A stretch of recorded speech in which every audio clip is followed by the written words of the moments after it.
Okay, we are live. Let me check the status of the stream on YouTube to make sure everything is golden. But it seems like audio is actually fine. I gotta keep this going. This is 2 possible streams in a row where audio has just been fine. Wow. Okay, yeah. Hey, we got Andrew Brown in here. How you doing, buddy? Welcome, welcome. Take a seat, grab a snack, grab a drink, grab whatever you need, and enjoy. Okay, we are going to be bumping possibly down to like 1080p, methinks. Just for the health of the stream. If I need to go lower, I'll go lower. Why does texture quality keep setting itself to ultra?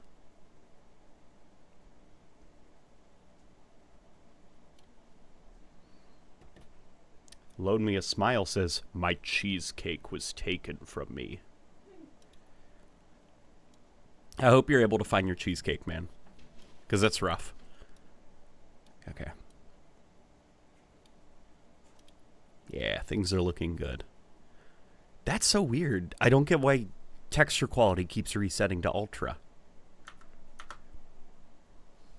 That's like the worst bug ever. Usually I've seen graphic settings resetting to like low, which that's a lot better than certain graphical features just cranking themselves up to levels that my PC cannot run at stable frame rates. Honestly, anything above 1080p is not necessary. I don't know if I'd agree with that. Just because gaming at 1440p, there is a... I remember when I got my first 1440p monitor, after so long gaming at 1080p, the jump to 1440p, I couldn't believe how crisp the games looked that I was playing. There was an astonishing difference. What I will say, though, is as time has gone on and games have started to rely more and more on like temporal anti-aliasing techniques, 1080p is starting to get phased out as a good resolution, and it's not because of the resolution's fault, because for the longest time I do think 1080p was completely solid and fine. Like 1440p was almost more of like quality of life than anything, but nowadays there are a lot of games, kind of like Halo Infinite, where if you run the game at a low resolution, the effects in game are even lower than that. And so the temporal anti-aliasing really struggles to make them look convincing. So games are looking worse now at lower resolutions than they did years and years ago. And that is an area where I don't quite like...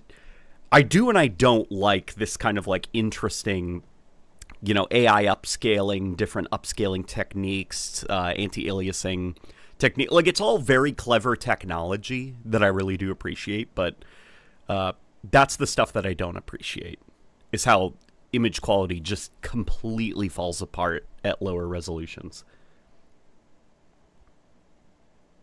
You are not ready for the truth of your questions, says Klaus Mystery. It's so the reason that I named my stream this is because I have been following the news of Killing Floor 3. And Killing Floor 3 looks like... It does not look like a very good game. I grew up playing the first Killing Floor on my school MacBook. And Killing Floor 2 was also pretty solid, even though it had kind of like a bare bones launch. And Killing Floor 3 is like the most depressing thing I think I've ever seen, at least this year. In terms of things that don't actually matter, Killing Floor 3 is definitely the most depressing thing, just because it's like, man, yep, that's a modern game, all right. But it's a complicated topic because there are a lot of factors that go into why a lot of modern games don't succeed, why they struggle. Greed is one of the reasons. See, I can't even call it greed, because a lot of games don't operate from a place of like, you know? There's like a sense of desperation usually behind each game. If you're looking to make bucket loads of cash, you're not going to be in the game industry.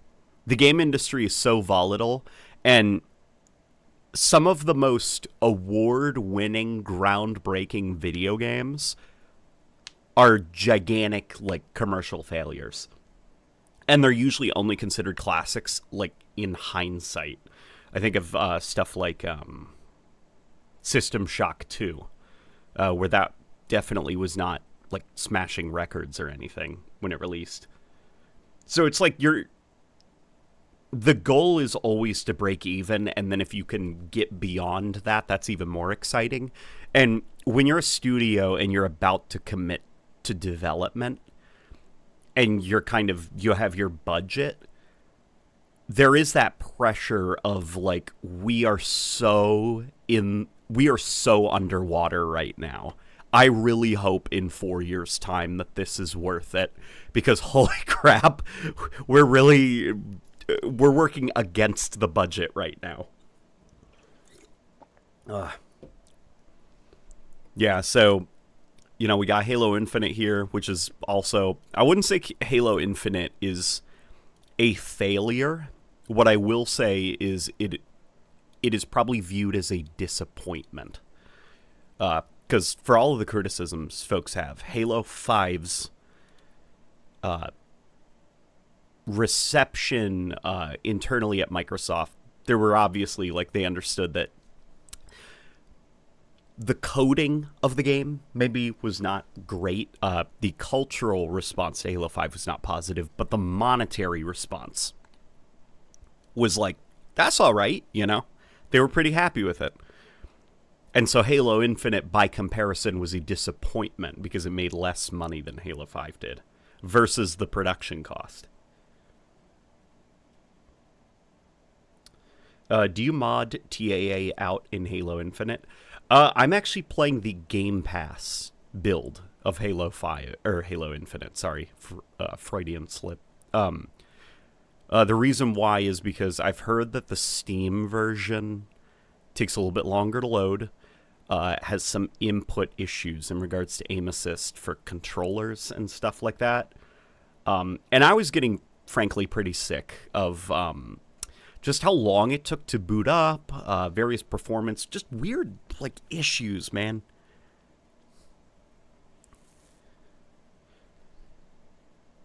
Yeah, but let's see. It's a large number of smaller things that add up to drag everything into the dirt. Yeah, it's like, if we're so looking at games like Killing Floor 3, I've been following kind of like the community. I'm not necessarily involved in the Killing Floor community, because I really, really liked Killing Floor 1. Killing Floor 2, I understood was a great game, but by that point, my interests had kind of evolved and I had moved on to other things. So I always kind of like would dip into Killing Floor 2 for a little bit and then hop back out and go play other games. But following the community's response to Killing Floor 3 has been something. And it reminds me a lot of the Payday community, what they've been going through. So Payday is a game I have never played or been interested in. But Payday 3 was similarly kind of like this train wreck production where they just made the wrong game, man. That's the only way it can be put. And then they spent a majority of that game's, you could say, live service undoing the design decisions that they made that were insanely unpopular, and any Payday fan could tell you was not going to work. And it reminds me a lot, actually, of Halo Infinite, you know? Think of how long it took Halo Infinite to get into a place where it was like, you know, the SpongeBob meme. Like, that's what we've been waiting for.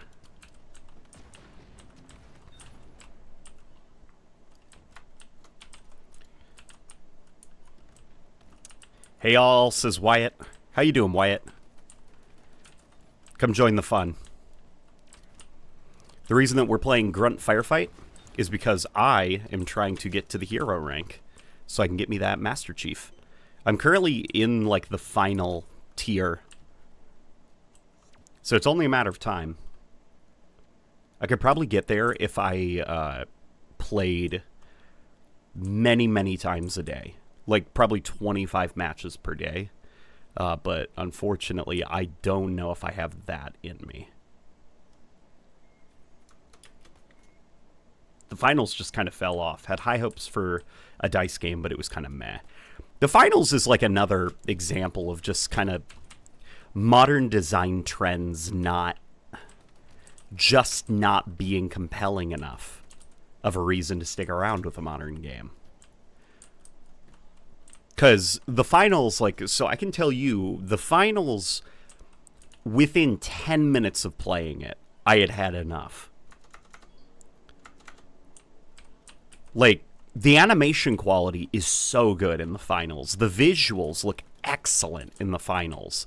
The destruction is really cool, but it's got everything, you know. It's got the esports arena vibe going on, the free-to-play vibe going on, the Apex Legends slide, like, it just, you know, and on top of that, the weapons that have very, very little recoil. They're more, like, about their animation quality than they are mechanical depth. And I can tell you that the finals is, you know, a game where I tried it, and then I had enough. I didn't need to see more. And so it doesn't surprise me that the finals also is kind of falling off, because, you know, if you want the Steam version to launch faster, you got to delete the movie file for that landscape loading screen. It adds 10 times as fast for me.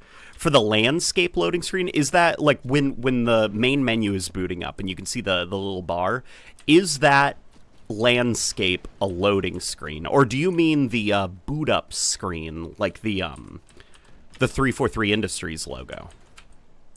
Because I did delete the 343 Industries logo, and that didn't help anything because that 343 Industries logo is just hiding the loading screen.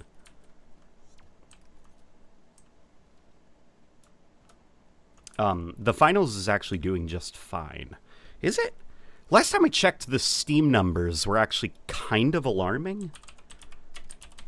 Steam charts. The finals. Let me see.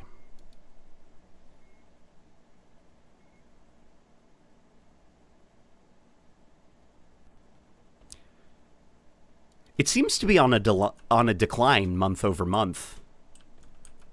Like, just looking at it, it's not growing as a game. It's actually getting smaller.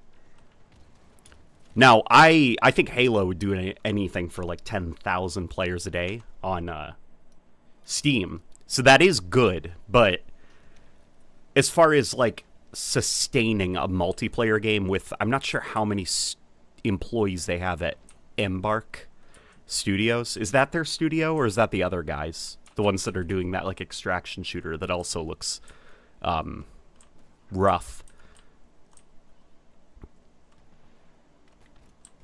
That's probably not the kind of numbers that they're hoping for the finals. Because the finals also isn't independently published. They got a major publisher that backs it. And a publisher would not be happy with, like, month-over-month decline.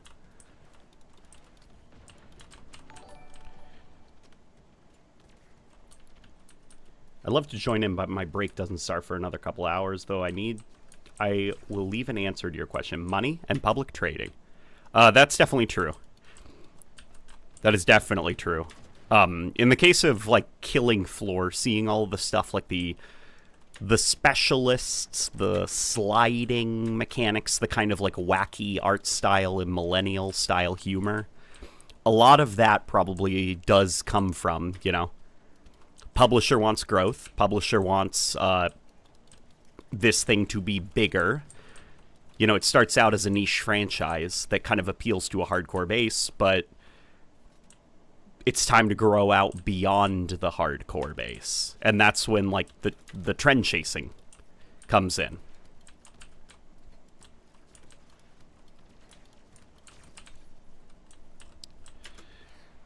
E. Okay.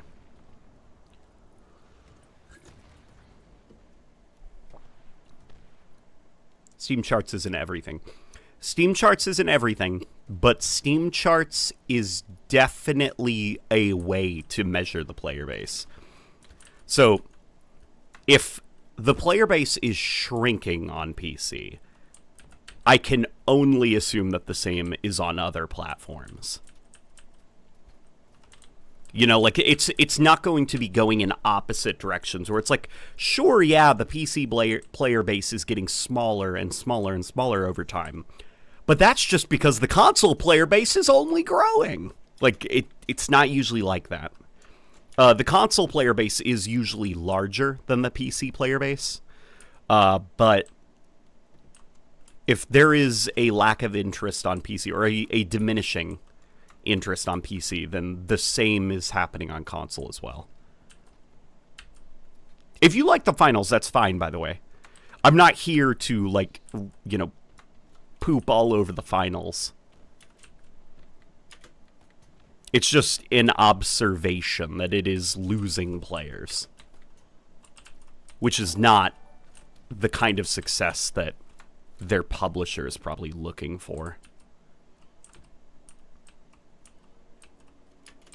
Chat, ready to feel old? Sonic Forces is gonna turn 8 this year. Is Sonic Forces that old now? God, that is rough. Sonic Forces was the game that I got with my Xbox One X. And I also played Sonic Forces early at PAX West. Sega and Sonic Team were there, and they had, like, set up, you know, a play booth. And it was the, what's the city mission with Sonic? Sunset Heights or something? Like, that was playable there. And I remember, prior to launch, being very excited about Sonic Forces. And then I played it early at PAX West, and it did not feel good. Like, Sonic did not control well. The animations did not look great.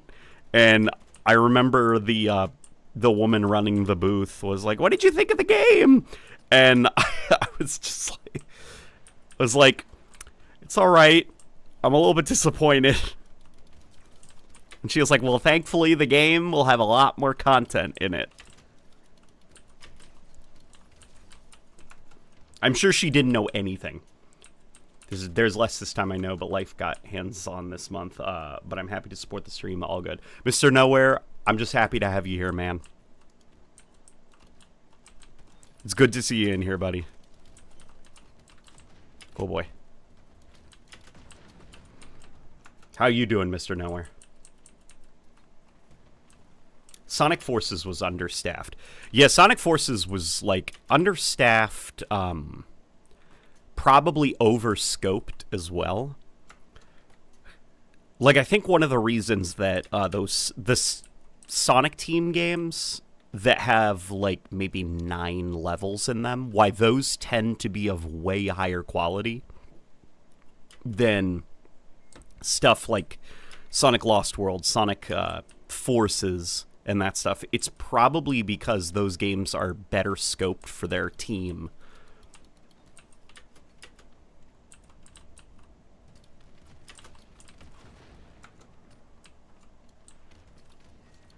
Oops. Okay. Will Halo come to the PS5? I'm expecting it to come to the PS5. I think it's only a matter of time. Thankful the stream will take my mind off things. Oh no, is it like... I hope you're doing well, Mr. Nowhere. I hope things ease up.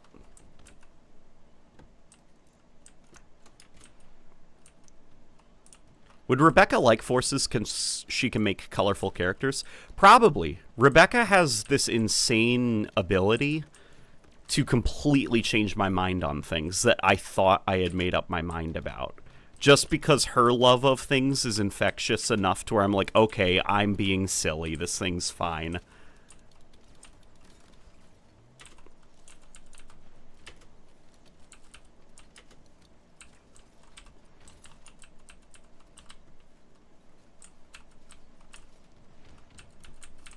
By the way, bro, you have a Discord? I do have a Discord, a private Discord. I do have a Discord channel server, but full disclosure, I'm not active in it. I kind of stopped being too engaged in it, and now enough time has passed that that place is very... It's like, you know, the awkward time when you haven't talked to a friend in a while, and then time keeps passing, and then the thought of reaching out to them starts to become stressful, and then there's just this distance, because it would be awkward if you reached out now after so much time has passed. That's basically the situation with my Discord. So it exists. I don't know what's going on in it, though.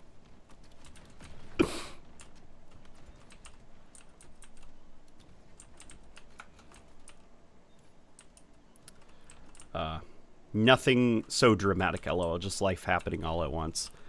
I'm sorry to hear that, man. I hope things are able to... I hope your stresses can be taken from you, and I hope that next month things are able to turn around and you're able to just chill.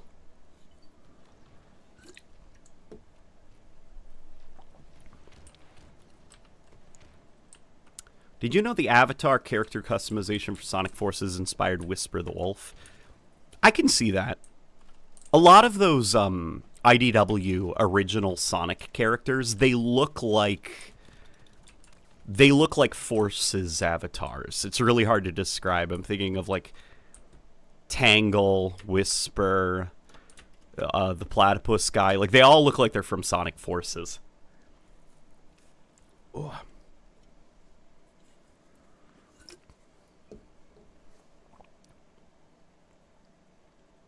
What do you think about Doom, the Dark Ages, not having any multiplayer?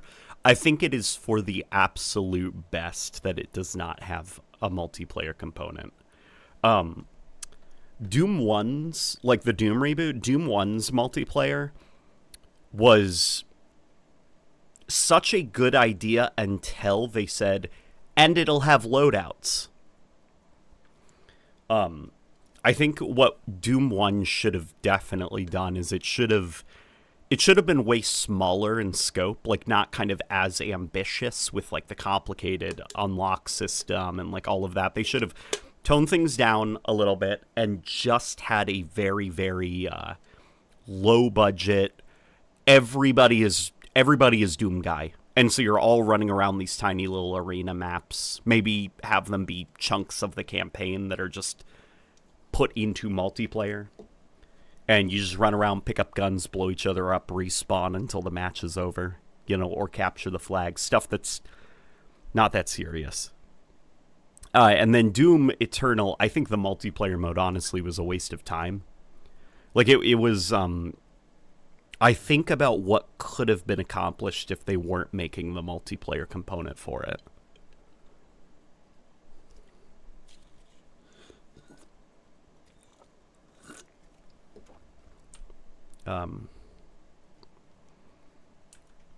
Any thoughts on Splitgate 2 so far? Splitgate 2, I have concerns about it. I think Splitgate 2 right now is set up to be possibly a game that survives longer than some of the others. I don't think it'll ever... if we are to compare like different free-to-play shooter type things, X Defiant is like bottom of the barrel. Like no charisma, no staying power. It's extremely easy to tell why it died. But then you've got stuff like The Finals, where it's definitely more successful. It's able to justify its existence. It's sticking around, but the developers are constantly kind of fighting for the game to stay alive. Because like we mentioned earlier, there isn't kind of like this explosive growth that they are hoping for. It's just a smaller but more dedicated player base. Smaller in comparison to some of the games their publisher was probably looking at, which was like Fortnite, Warzone, and all that stuff. So if I was to put Splitgate between those two games of no Riz, flop Ubisoft game, and it's not as big as like Fortnite, but it's holding on, I would probably put Splitgate maybe 3 tiers below The Finals and 5 tiers above Ubisoft's X Defiant. There's got to be a little bit more in there for Splitgate, and I hope that because it's the alpha, that's why, maybe there's going to be like a forge mode, file share, and stuff like that. The progression system itself will prove interesting. All of these thoughts are based off of just the content that we played in the alpha. So it'll be hard to really say, because the alpha is just a small slice of the game.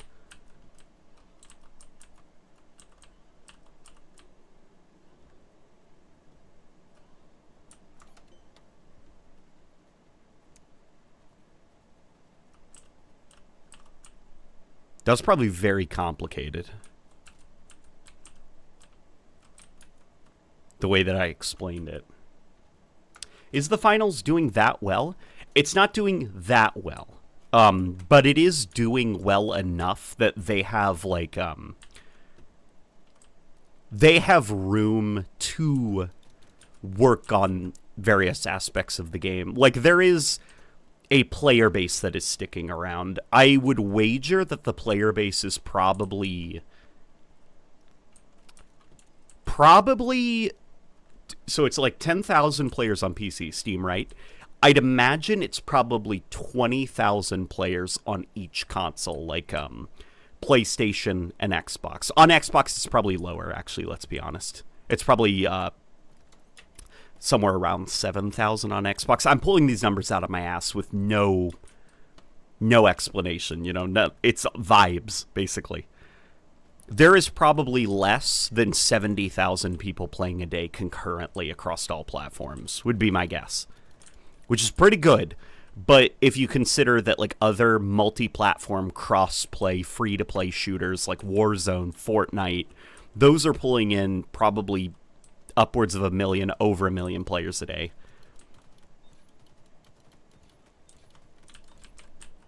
They're probably hoping for a larger player base.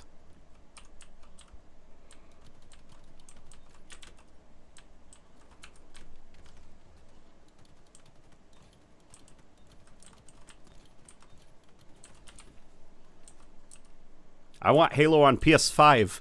I want Halo on PS5 too.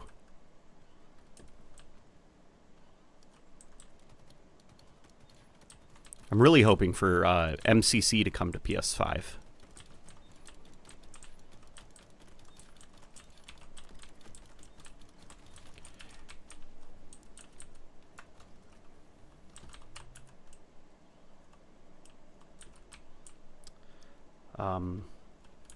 I'm honestly getting tired of modern gaming. Live services killed AAA gaming.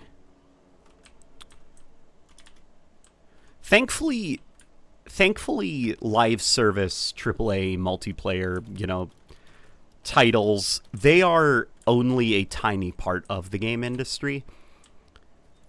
A lot of people say that like gaming is dying, and I'm not sure if I agree with that. I think gaming has gotten to the point where it's too big to die now. If you look at, like if I were to open up my Steam library, there are so many games that I can play now that I don't know where to start. Like, there's so many video games now that I can play at any time, when I want, where I want, and on what device, that it's hard to justify buying new games. Where'd this guy come from?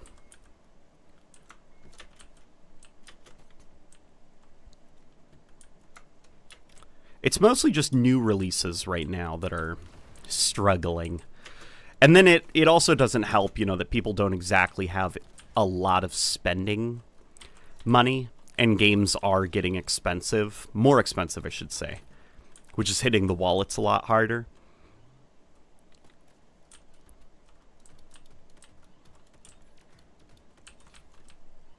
Like, I saw Avowed, the new game Avowed.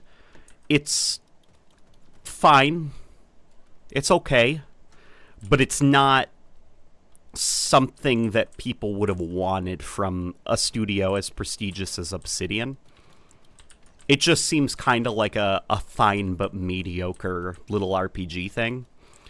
And I saw somebody saying, like, well, there's so many of these mediocre releases nowadays. Like, this is unacceptable. Gaming needs to do better. And I remember back on the Xbox 360 that, like, mediocre releases were happening all the time. They were everywhere. Like, there was a whole thing called Xbox Live Arcade that was dedicated to stuff that probably wasn't good enough to turn into a AAA game. So it kind of gets worked on and worked on and worked on until it's good enough to turn into an Xbox Live Arcade title. And then it's just put there. And you kind of, like, what to expect. You're not going to... If you do find something that's award-winning on Xbox Live Arcade, it is noteworthy. But for the most part, Xbox Live Arcade, it's just a little game, a little tasty treat.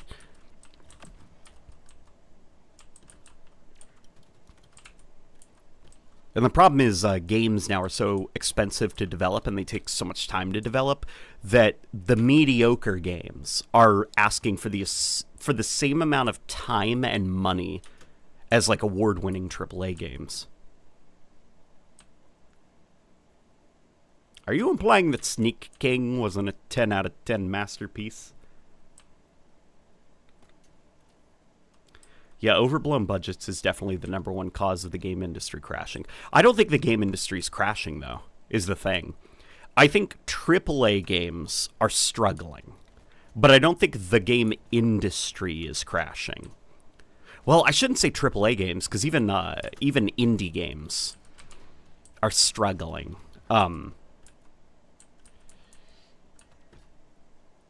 It's like you have to be a very small team, it seems, to do well nowadays.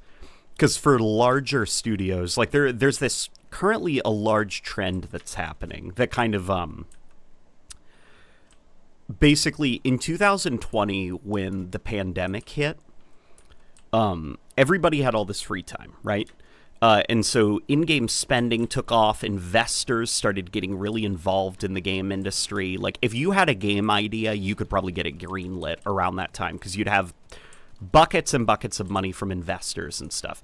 And so around that time, a lot of AAA gaming veterans, they were like, now's our chance.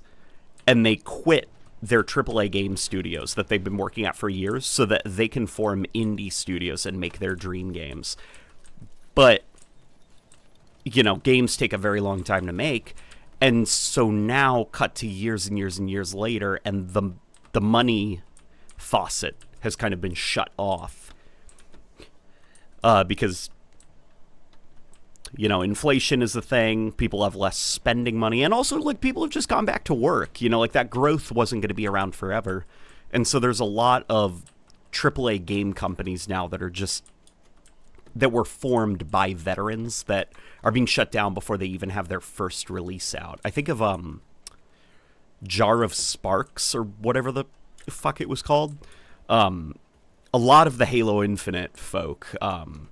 And, I'll just say this, because who's going to be mad at me? The folk that are responsible for the parts of the game that were not good, They left 343 Industries and formed their own studio called Jar of Sparks. And recently their studio was shut down, and we don't even know what they were making.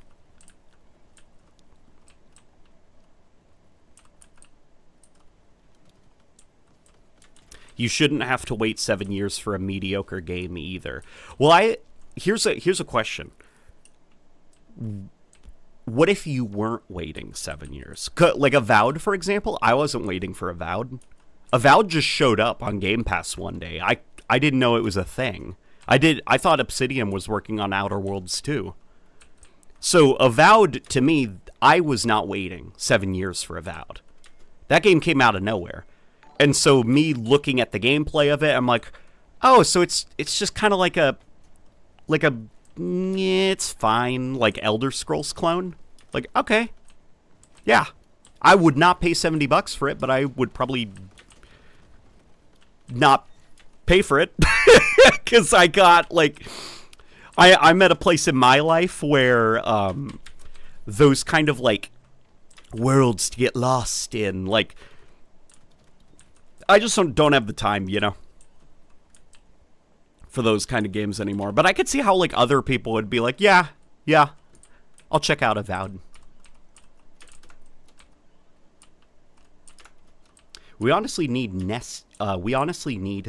less game releases. Seriously, who has the time to play all these releases? I have to pick and choose. I wouldn't say we need less game releases. I think some folk would argue that there aren't enough game releases, but what I will say is we need more varied game releases. So for me, I am getting comfortable with the fact that I don't have to play every single new game that comes out. There are games that I can just be like, no, thank you. And what I've seen a lot is a lot of the games that no, thank you, it's all stuff that looks the same. I think of like that Marvel's Avengers game that came out, then Suicide Squad, the Justice League, or whatever the hell. And then there are, you know, you just trip over and there's like a dozen different like open world Unreal Engine games with that Fortnite aesthetic. Like there's a lot of games that all look the same. And I just kind of, I remember back on the 360 that usually the games would that I would pass up are the ones that look all the same. But the ones that catch my eye are the ones that are a little bit different from the others.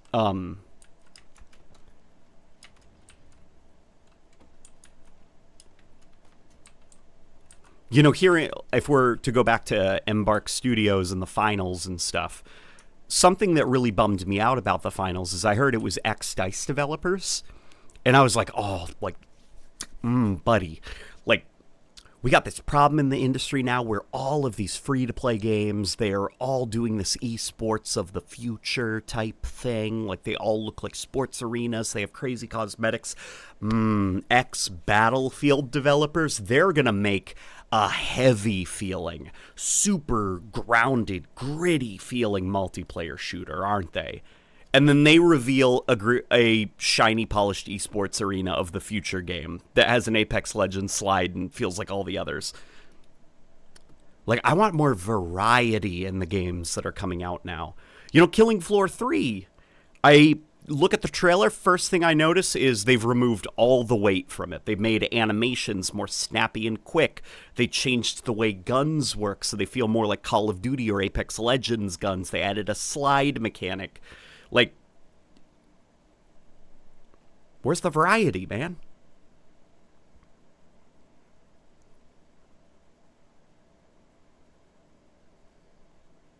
We don't even need quality releases. What we need are just varied releases. Because I would be totally okay with, like, mediocre games or, like, games that are, it's all right. But what I want is variety. So there are a lot of games that I have played over the years where they are not great. You know, they're not like amazing games or anything, but I can confidently say that there aren't a lot of games that play like them.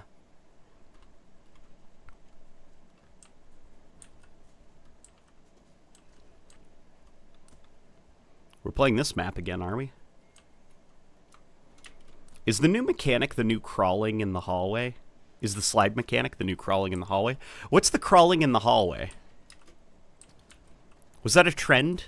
A trend that I remember was your guy, like, the floor breaks from under you in a first-person game, and then the game goes into a first-person cutscene, and your guy will go, whoa, whoa, whoa, whoa, and then he'll catch himself right before he goes over the edge, and then he'll look down at his feet dangling, and then he pulls himself up. Like, that is an animation that I have seen in, like, 20 different first-person shooter games.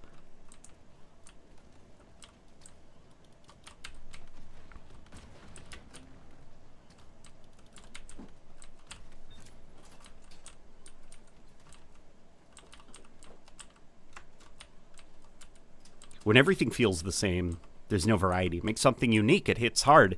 That's what I'm saying. You know, that RoboCop game that came out, something that I really like about that studio is they seem to have kind of, like, got it. Because they're never going to have, like, award-winning, high-budget, like, God of War-esque AAA video games. So they're very content with, like, yeah, all of our character models look like plastic, but they make up for it with gameplay that you just can't get in other games, like that RoboCop game, where the whole pitch of the game is that you are insanely slow. It's just you don't get a lot of stuff like that anymore. And when I look at Avowed, the problem with Avowed is I don't see something that I haven't gotten already.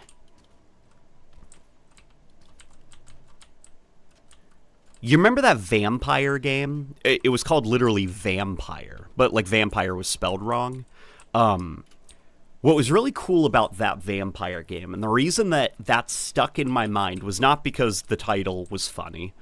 It was because I can't quite say that I've played a game like it before. The pitch is that you're a doctor in old-timey London. I forgot the exact year, but it's like kind of, you know, modern medicine is just starting to become a thing, and you're a doctor and you get bitten by a vampire. So, and you're trying to, like, solve a mystery or something at the same time. And it's super heavy on dialogue and stuff. There's combat in the game, but the combat sucked. It sucked so bad. It was terrible. And even the like kind of crawling around London was not very good either. But the dialogue of it and the fact that what you could do is, in order to stay strong during these, like, running around London and exploring sequences, you had to drink people's blood. But you're a doctor. That, you know, you swore an oath not to do anybody any harm. And they make it even harder because the folks that you talk to in your, like, safe house thing, they're all very, very, very deeply written. Like, none of them, I would say, are, like, groundbreaking writing or anything, but there is a lot of thought that went into each of these characters. Even the folks I don't like, I'm like, I don't like this person. This person's an asshole, but he's not enough of an asshole that I'd want to end his life. He's got stuff going on. I get why he's an asshole. And so it kind of, like, I ended up being forced to kind of, like, you know, an emaciated vampire, like, playing the game on super hard mode because I couldn't bring myself to drink the blood of any of these people. And it makes things worse because as you refuse to drink blood, your dude starts looking more and more sickly, and the people around you notice that you don't look right. So it's like, what do? It puts you in a situation like that, and that game is kind of mediocre. But I've never had an experience like that in a dialogue-driven action third-person game before. That's the stuff that I want from, like, mediocre games. Like, Your games can be mediocre, that's all right, but I want you to give me something that I've never played before. And if I remember right, it was a game that launched for $40 as well. Like, they knew. They knew what they were making was not, like, award-winning or anything. Shadow the Hedgehog. Yeah, Shadow the Hedgehog's awesome, man. I like that game. I don't care what people say. There's this great Sonic reviewer named Jay something, and he did like an hour-long video about why Shadow the Hedgehog sucks. And I'm like, no, you suck. I still love your content, but shut up.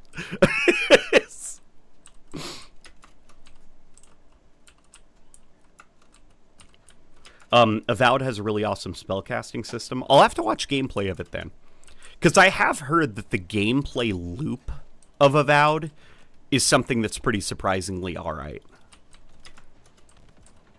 So I'll have to look into that.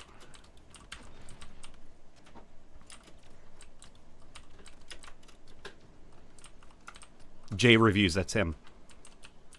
Halo CE turns 25 next year. Don't say that. Don't say that. I don't want to hear that. I don't want to hear that Halo and myself are getting older.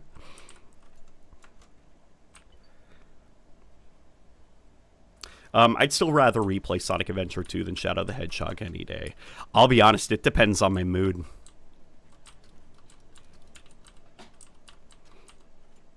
If we're talking about the actual quality of the games, like, of course Sonic Adventure 2 is better. But also, Shadow the Hedgehog just is what it is, man. The game didn't do anything wrong. It's exactly what it promised to be.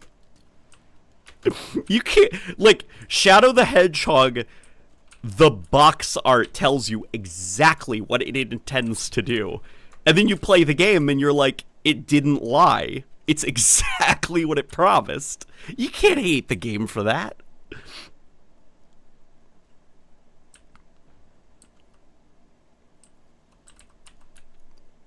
Just reminding me that I'm older than Halo. Yeah, yeah, exactly.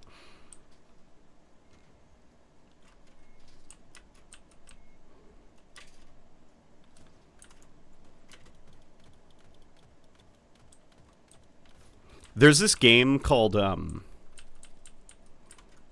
I shouldn't say it like, did you ever hear of this little tiny game? I'm pretty sure, like, a lot of people have heard of the game. Ukulele, where it was made by a lot of ex-developers of, like, Banjo-Kazooie. And that game was kind of raked through the coals. And it kind of sucks that it was.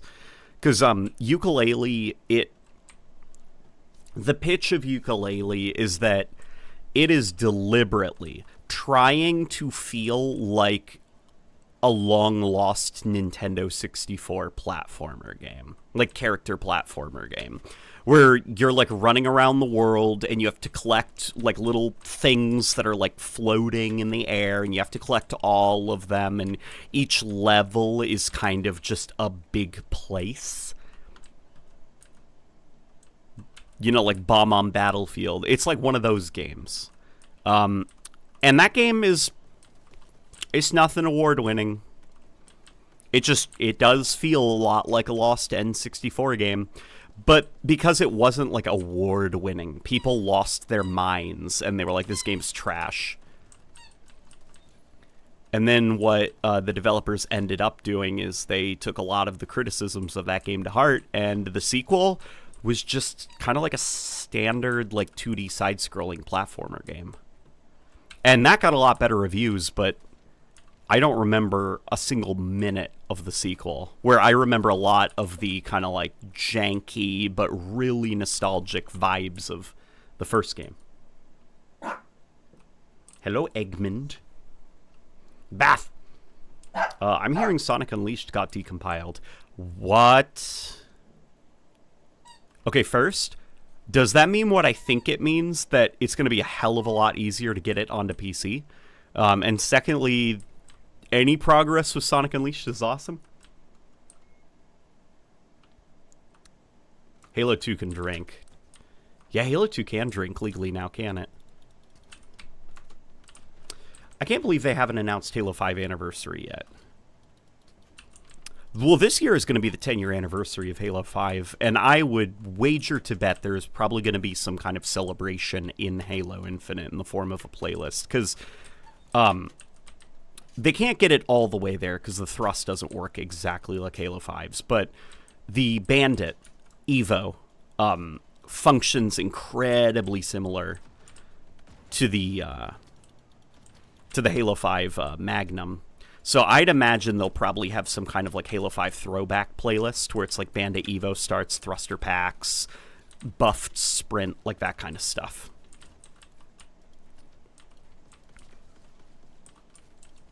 And they could probably add all sorts of scripts to get some hacky version of Spartan Charge to work. Like, if you are sprinting, then your melee attack will instantly kill, or, you know, will knock back, or something like that.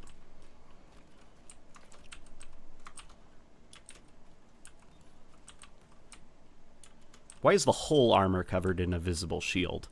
This? I think it's because I revived a player, so I've still got overshields. Watch, it's about to end. See? There we go.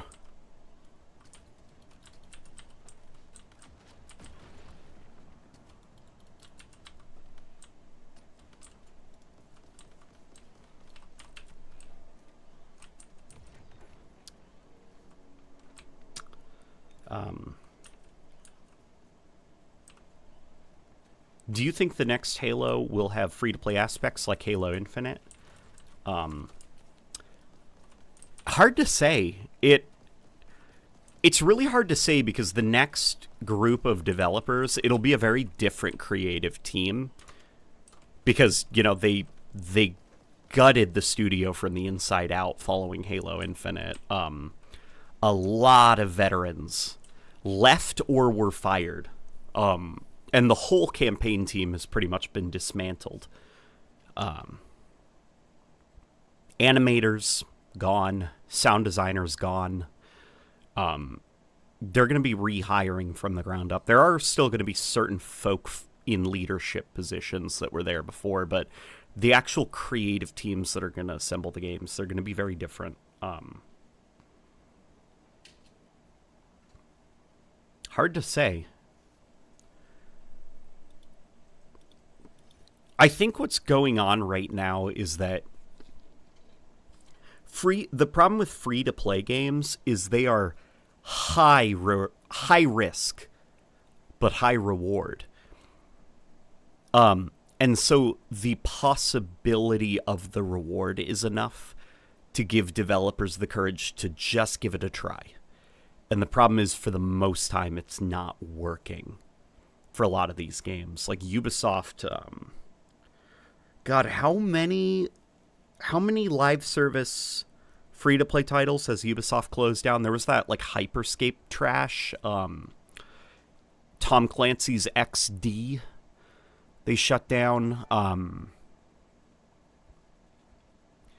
There's just a lot of, like, this, like, free-to-play trash where it is so built around the monetization model, and the fact that it's free to play. The reason that these games are so high risk is because when you buy a game with cash money, there is a certain level of commitment. You know, like, you paid money for this thing.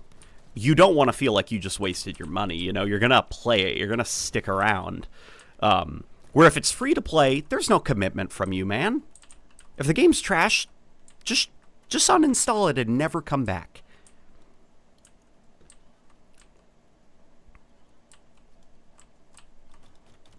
And honestly, that's probably a big part of why Halo Infinite crashed and burned the way it did. Was the free-to-play aspect of it. Meant there was no commitment from that huge player base. You know, who cares if it's like updated and patched over time and hey, the game's better now? Like, it's not yours. You didn't pay for it in the first place. You're playing other games. Even games you're paying for, you know? And I wonder how Halo Infinite would have done if the multiplayer was $60.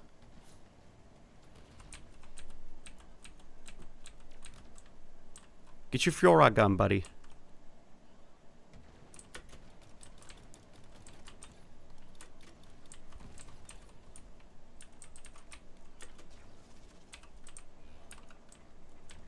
Cool looking pistol model. Thank you. It's the, well, I shouldn't say thank you. I didn't do anything.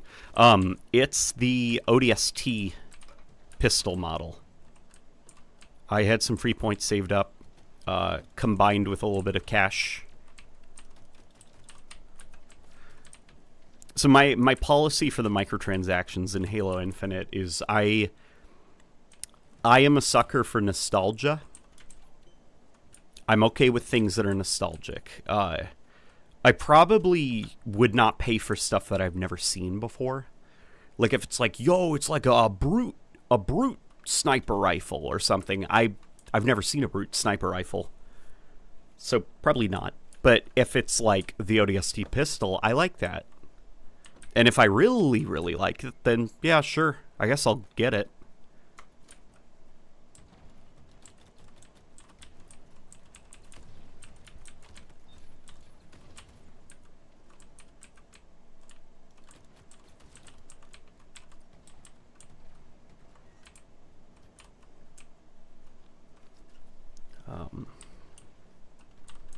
Chad, is it confirmed that Kelly's armor is the free in the blue team pass? Yes, I believe it's actually been data mined already. Kelly's armor is the one that's free.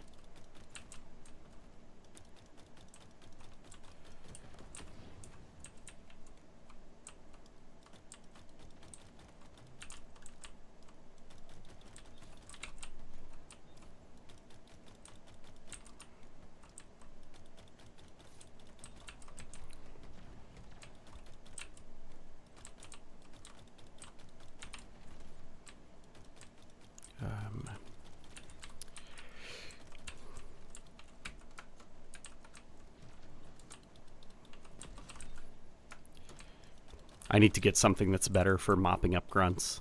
Something like a battle rifle. Or even a Ravager, just something to kind of like, you know, collect a bunch of them into its damage spot.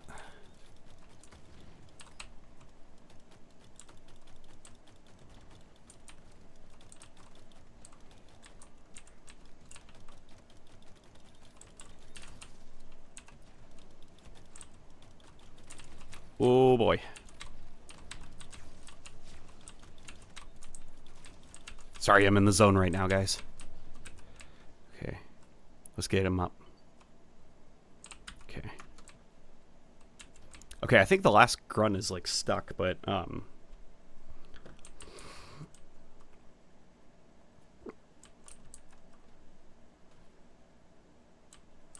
from what I understand, Certain Affinity is working on a Halo multiplayer project of some kind.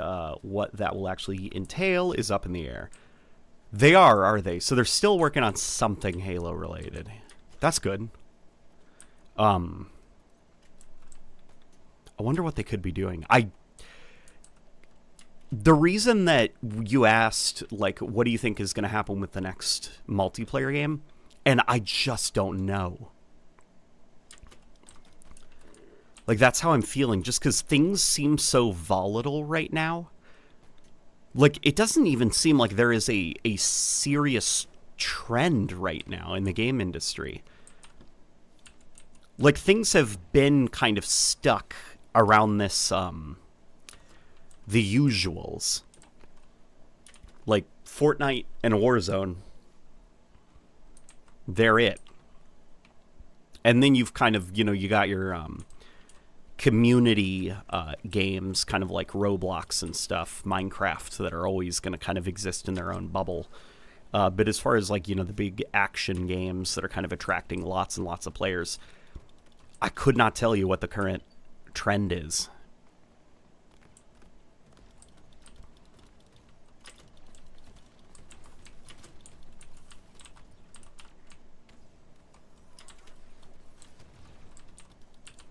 Because you've got so many weird, like, fringe things that keep popping up as well that seem to defy any kind of, like, way to predict a pattern. Like, okay, Concord comes out and it flops. Well, of course it flopped. Like, hero shooters are dead. Nobody likes them. Nobody cares about them. And then Marvel Rivals is doing well.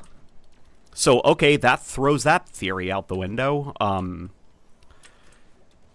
Then you got stuff like, like, okay, it's currently free-to-play games. Those are the hot new thing.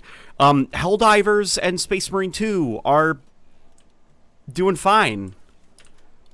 So, okay, that's not the answer either. So I personally, I'd hate to be, like, in charge of a massive franchise like Halo right now, because I'd be paralyzed. I'd be paralyzed in fear, because I don't know what to do. I don't know what would be successful in today's game climate, like what folks are playing and what they're interested in, because nothing makes sense. All the data contradicts itself. The answer is fun. No, the answer is not fun, because fun games are flopping. Like, bad games. Bad games are flopping. Good games are flopping. Just make a fun game and the player base will come. It's like, nope.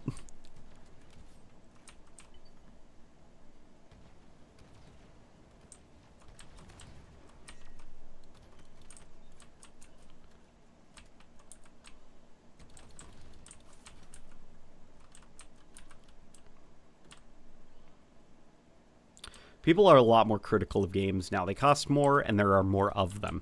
People are very, very critical of games. And there does not... It's really confusing, man, because, folk... there's criticism of kind of like the free-to-play slop model. The kind of like taking mobile game ideas and just doing that for a AAA video game. And a lot of those games fail, but then Marvel Rivals comes out and it literally looks like a mobile game. Like, everything about it, the UI, everything, the splashes, like, all of it looks like something that came right from a mobile game. And gamers like that. So just nothing's making sense right now. It's hard to identify a pattern.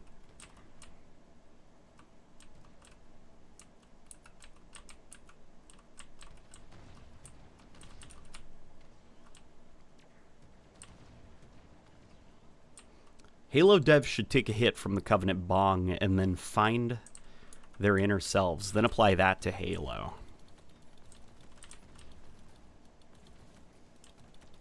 So there is this thing that I've had in my head for the longest time, of something where if I was in charge of Halo, this is the direction, maybe, not the direction, but a direction I would go in. I would take a small team, and I'd give them something like the Unreal Engine, or we'd maybe source out the, use like the Source 2 engine, or something, like a public-facing engine that a lot of developers would be friendly with. And basically this whole team would be comprised of like engineers and stuff, people who are good with like quickly coding things. And the goal of it is basically Arma, like milsim players. This team's plan is there will be no story, okay? So don't worry, you won't have writers and stuff. Soundtrack, I don't know, we can pull it from previous Halo games.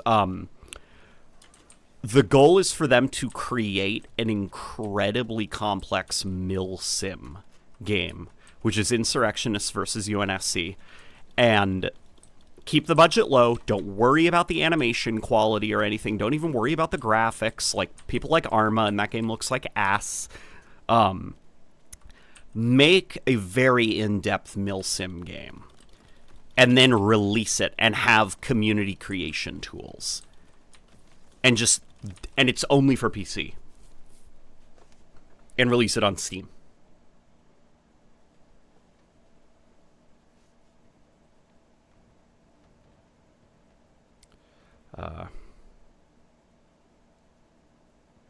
The problem is also scope and management. Helldivers and Space Marine 2 are properly scoped projects that didn't cost way more money than they should. Yeah, that's definitely true. Infinite and Concord were mismanaged to hell and back and have weird-ass scope problems in strange areas. That is definitely 100% true.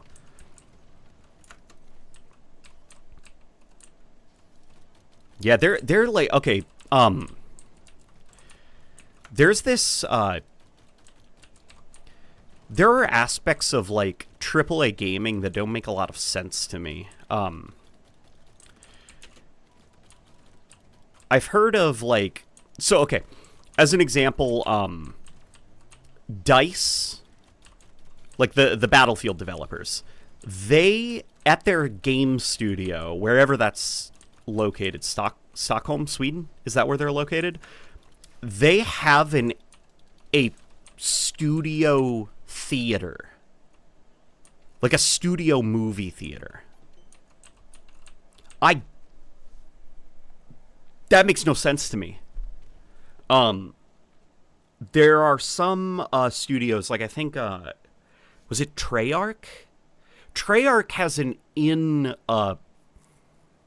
indoor barista. Like, they have almost like their private coffee thing, where it's like there's actually a guy there who will make you coffee. And that is cool as like a workplace thing, but I guess like if you're working in a video game studio where your life is kind of on the line, depending on how much, you know, you spend on the production of a game and studio operating costs, like all of that extra shit, I'm like, just to have a small kitchen and like a little coffee maker, and I'll make the coffee myself, man. Whatever can keep the studio's operating costs down.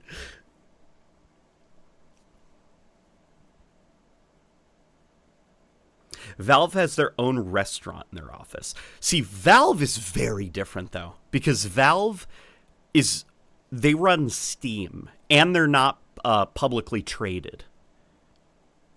So Valve, it's not, they are not like beholden to shareholders to show how much they are spending on like their day-to-day operations and stuff. It's, all of these complaints are me thinking about studios that are working within kind of like a publicly traded mindset, where their goal is to show to everybody that they are earning way more money than they're putting into their operating costs. Remedy has a sauna. Yeah, that, like, no, like, no. We're getting rid of that shit, man. Like, no, you don't need a locker room. You don't need a sauna. You don't need a restaurant. You don't need, like, your own private barista or your masseuse. Like, obviously, you want the game, your work environment to be comfortable, but at a certain point, it's there. Some stuff surely can be cut, right?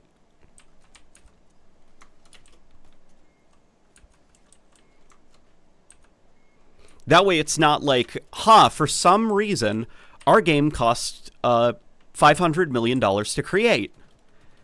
I wonder why our operating costs are that high. We need to fire some people.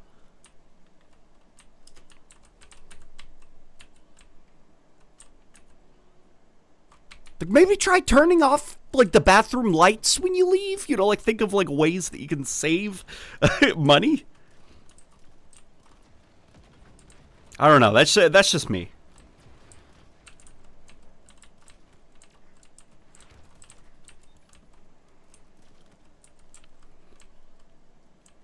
This is also like another crazy thing, and maybe somebody can explain this to me, why things are the way that they are. But I also read about like certain studios, like Treyarch, like certain Affinity, where they operate in like Austin, Texas, which is extremely expensive, like bizarrely expensive.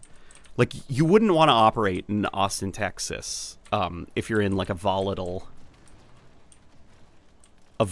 industry. But what I'm thinking is, what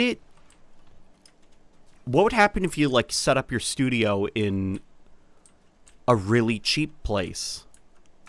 Is Pennsylvania cheap? Like, to operate, you know? I don't know, does it need to be like in some kind of crazy expensive major city in the world? What would happen if you set up a studio in like bumfuck middle of nowhere? I guess what are the benefits of like having, you know, your studio set up in a very expensive city or a very expensive state? Fire everyone but the barista. That could work. That could work. Fire everyone except for the barista, then train the barista in every single aspect of game development. This is the first ever studio that is run by a single man. And he knows how to make coffee, so he'll have the energy to get all the tasks done.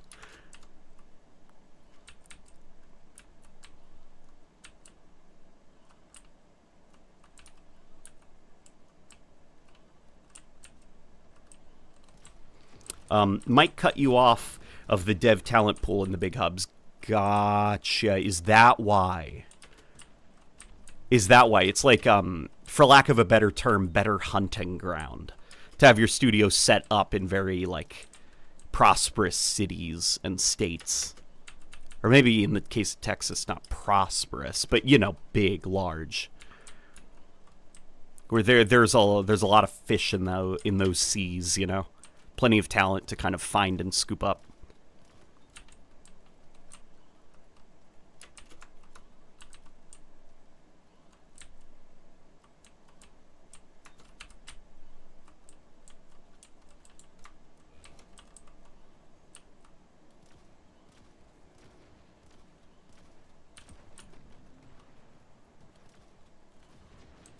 Man, I don't think I'm going to get this guy. No. Okay. I should just give up trying to blow them up. Shouldn't I?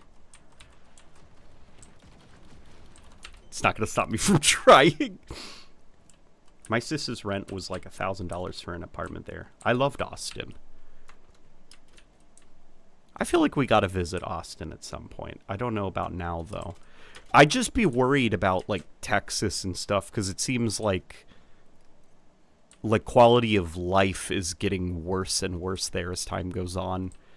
Because you're either freezing to death in the winter and losing power constantly, or dealing with something during the summer.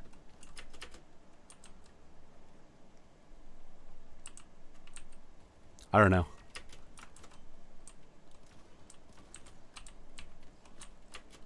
We definitely need to visit Texas, though.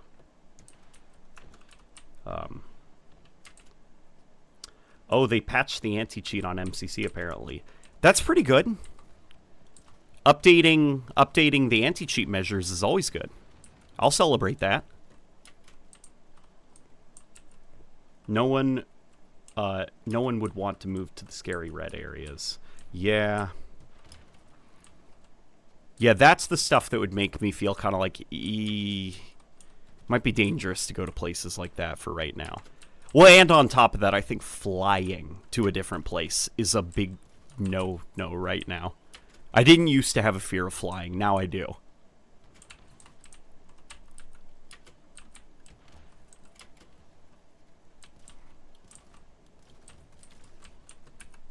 Sis never lost power in 5 years. But here, the power goes out when it rains. Yeah.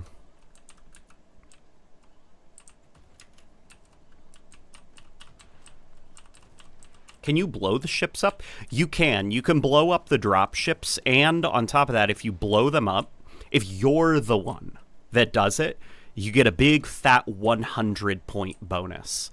So that's why in Firefight, if it ever seems like folks aren't even giving the Banished a chance to drop out of their ships, they're doing it for the points. They're trying to race to take down the ship as fast as they can so they can get that big fat 100-point bonus.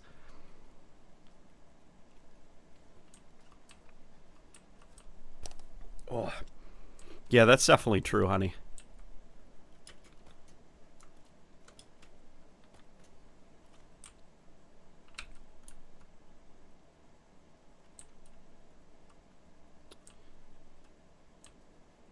Generally, subsidies from the state or city make it actually cheaper to open a studio there.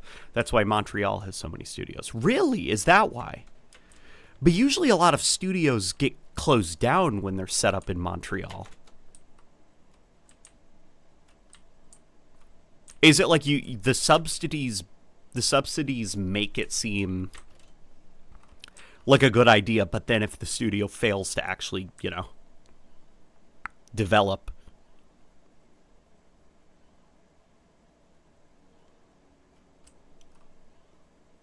Yeah, see, I'm learning things every day.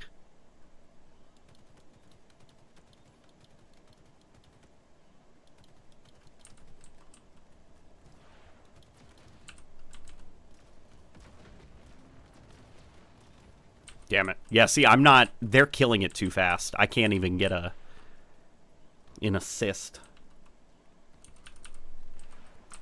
Pay the CEO less, silly idea. Well, paying the CEO less would definitely help. But it's... The problem of the CEO's pay is usually very overblown. Like, if you think of... as an example, the CEO of Bungie. That dude is overpaid for what he contributes or doesn't contribute, his lack of leadership.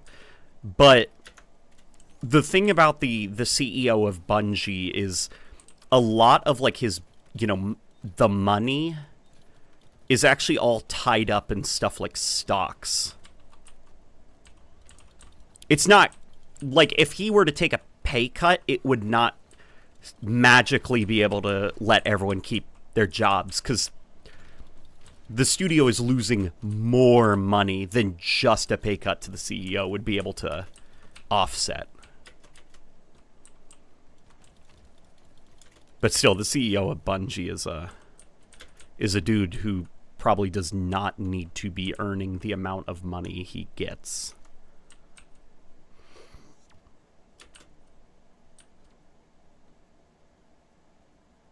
Marty was praising Putin.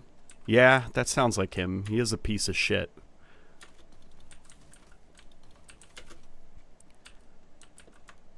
Doesn't surprise me.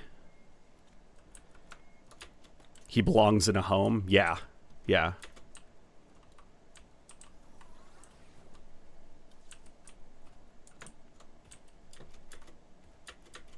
You know that cutscene in Halo 2 when Arbiter tries to explain to Tartarus that the Covenant is a lie and that the rings are just going to kill everybody if Tartarus turns them on, and there's that moment where Tartarus thinks, and then he just goes, "No, Arbiter, the great journey will come, and I will be the one who heralds that," and he just starts rambling, and it's like, damn it, he's lost. Marty would be Tartarus. 100% Marty would be the guy who just falls hook, line, and sinker for the lies.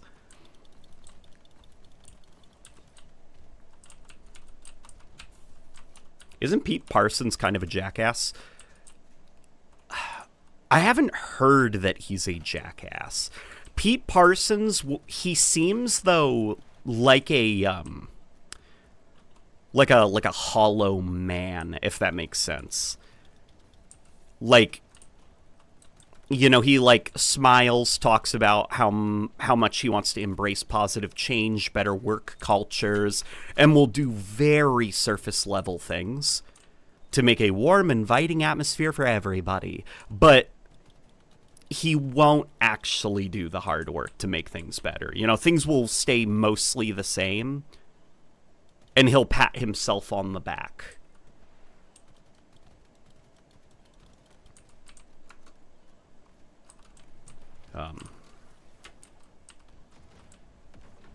Marty is one of those occasions where you have to separate the art from the artist because the artist is a troglodyte. Yeah, Marty is, I wish that Marty spoke exclusively in the music that he wrote, because his music is more beautiful than his use of the English language. Late Night, do you think Splitgate 2 is a good sequel to the first game? I'm getting some Halo 4 flashbacks with Splitgate 2. I'm really not sure I like it so much. I think Splitgate 2, I definitely got those Halo 4 vibes from the pitch. I will say this up front, it does not feel like a Halo 4 situation just because Splitgate 1 was so simplistic as a game. And the simplicity worked against it. Like, Halo is simple, but the sandbox around the player, that's what made things complex. There were all these different wacky weapons. It wasn't just stuff like a shotgun, a sniper rifle. Like, you had things like the plasma rifle, brute shot, gravity hammer. Then you had vehicles, turrets, gravity lifts, interactable map element. Like, there was a lot going on in Halo because of how varied its sandbox was. Splitgate had simplistic core gameplay and a simplistic sandbox. Splitgate 2, from what I've played right now, almost every single aspect of it is more complex than the first game. Like, there is more going on than just reacting. In Splitgate 1, it really was a game where the only way that you could get better is by just shooting better. In Splitgate 2, there are more ways to get better at the game. So the Halo 4 comparison, thankfully, it's kind of like, at first glance, oh god, yes, it does seem a lot like, arena style, even starts shooter, decides to adopt loadouts. In Halo 4's case, that was done to kind of, follow trends, attract a larger audience who maybe weren't so interested in the Halo series. But in Splitgate's case, it does seem like a genuine attempt to make the game more complex. Like, fix an actual issue with the first Splitgate game. And that, I should preface that by saying, I am a fan of the first Splitgate. As a fan of the first Splitgate, I completely understand why they've gone the route that they have, because I don't know if making Splitgate 1 but with better production value would have been successful, because Splitgate 1 fundamentally had core problems that prevented people from getting into it. And I'm not even sure how you would fix those core issues. Loadouts are one thing. Loadouts are one way to do it. Because what I probably would have just suggested is making it even more of a Halo clone. And that probably would not have done Splitgate wonders in separating itself from Halo.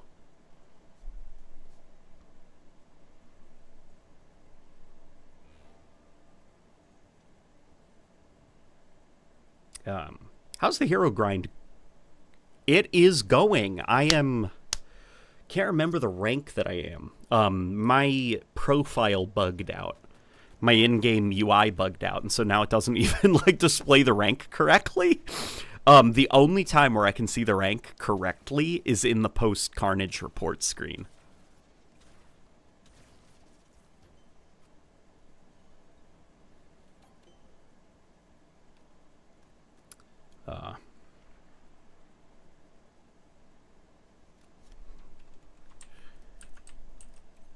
That's fair.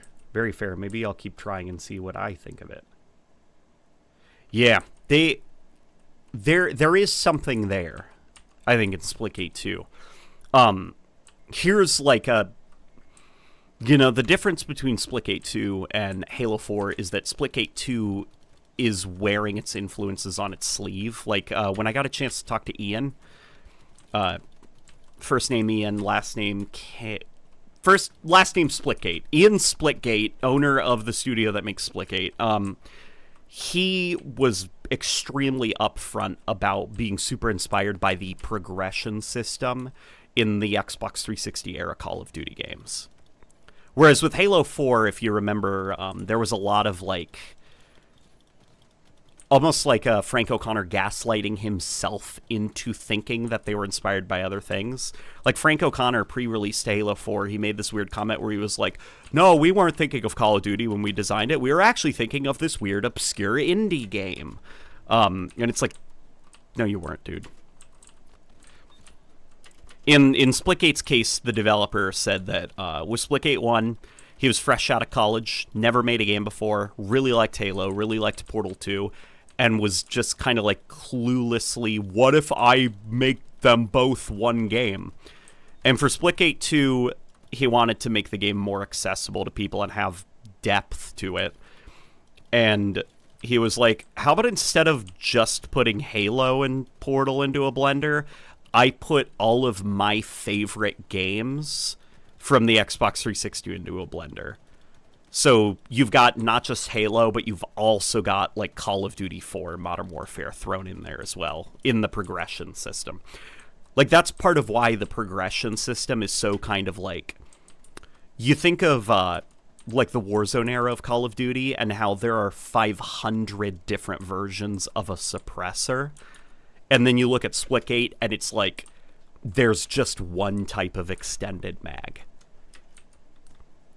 One type of, I don't know, suppressor. I don't know if there's a suppressor in Splitgate 2, but you know what I mean. So those are, once I started viewing Splitgate 2 like that, like, gotcha, it's going to feel like an old Twitch shooter from the Xbox 360.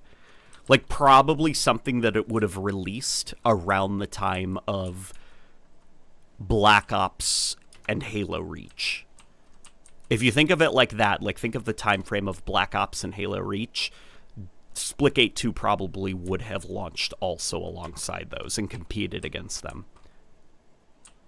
And so now when I think of Splitgate 2 and I think of how to criticize it, I try to think of what it's going for. Okay, it wants to remind me of 360 era games like Halo Reach, Call of Duty Modern Warfare 2, and stuff. And so I try to think of what those games did that currently Splitgate 2 is lacking. And first up, the game needs a prestige system, in my opinion. Because if you can just unlock all the attachments and then that's it, they're unlocked forever, I think it's going to get boring.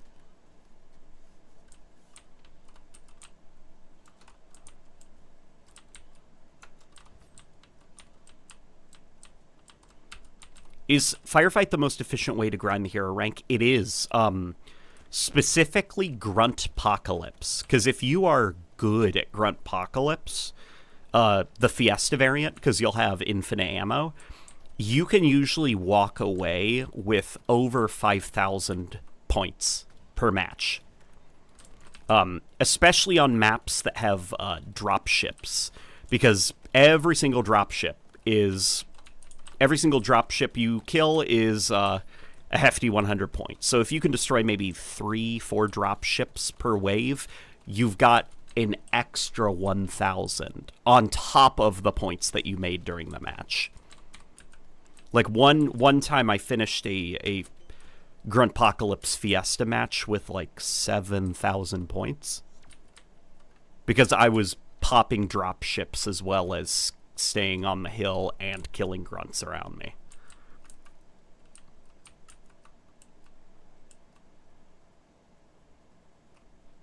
Hello from Canada, says Switchboy.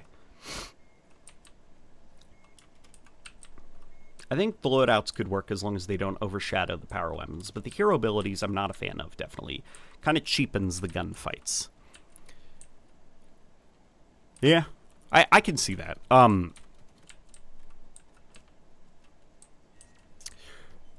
I think also some of it is like a presentational thing. I think the hero, because the hero abilities in Splitgate 2, they don't feel like, it doesn't feel like Overwatch, if that makes sense. Like, it doesn't feel like, you know, super ready. Like, it feels more like Titanfall 2. Because in Splitgate 2, you're not like, you know, this is Alex. He's the medic hero. He has a backstory, and he won't shut the fuck up during game. Like, it's not like that kind of game. It's more like Titanfall 2, where your pilot is completely silent. You're more or less equipping, like, an archetype, and that archetype comes with an ability of some kind that they can pop.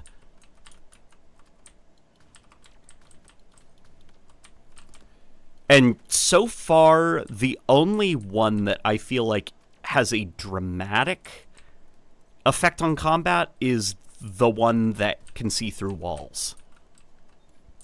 And that's generally also just like an ability I don't like in first-person games. Because, like, how do you counter that? You could counter it maybe if they added a perk that makes you invisible to that kind of stuff.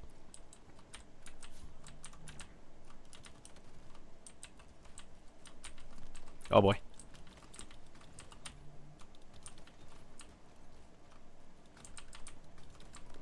There are so many of them in here with us.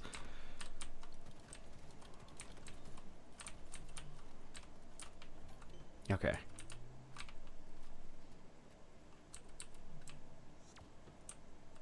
Does Grumpocalypse not get boring? Oh, Grumpocalypse gets so fucking boring. You think I'm playing this because I'm enjoying myself? My friend, I'm not playing back-to-back-to-back Gruntpocalypse matches on this because I'm having a great time. I love playing Gruntpocalypse with my wife, but I'm doing it because I want that Master Chief armor. Get a Calcane Disruptor quickly. Yeah, I definitely do need to find one. Weirdly enough, though, that Disruptor is not as necessary as you would think. The Battle Rifle is definitely an important one, because at a certain point, I think it's, Mythic, right up there. The Mythic Skull. When that skull gets added, that Disruptor, it stops putting in the work. It won't kill them. And you're reloading it more than you're actually, doing anything that would get you points. So the Battle Rifle, the fact that even when Mythic is on, the Battle Rifle is still an instant headshot kill.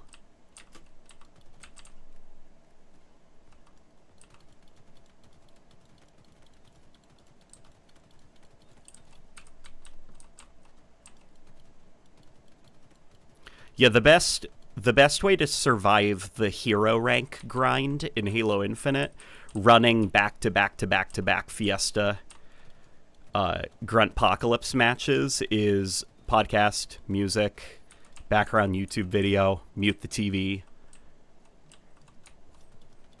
Oh my god, there are a lot of grunts coming.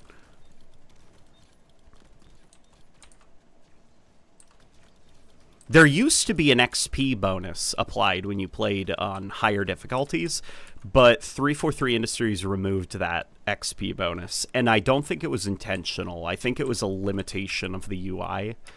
Because when the XP bonus removal happened, it was at exactly the same time when all the firefight game modes were put into the same playlist. Before, they used to be separated. So, like, Firefight, Legendary difficulty was its own playlist. But now, all of them are under the same Firefight playlist. And that's also when they removed the XP thing. So, I'd wager to bet that the XP bonus is probably applied on a per-playlist basis. So, I don't think it was that they intentionally removed it. I think it was just a side effect. That BR reload is so nice and crunchy. See, I'm of the opinion that the Battle Rifle reload is one of the worst animations in the game. Like, when I'm reloading it, I can see the individual keyframes. And then the way that the animation interpolates between the keyframes. Like, it looks very janky and unpolished to me. It's probably my least favorite reload animation for a Halo Battle Rifle since, no, even the Halo 2 one felt alright. It's probably my least favorite Battle Rifle reload in the whole series, with the Halo 5 one probably being the best.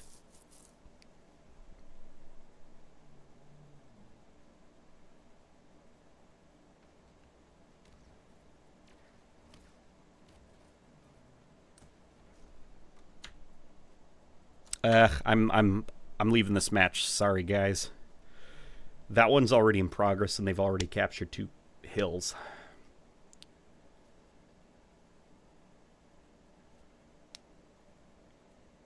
Once Mythic is on, I drop the disruptor for the unbound plasma pistol, and it shreds Bap's shields. Does it?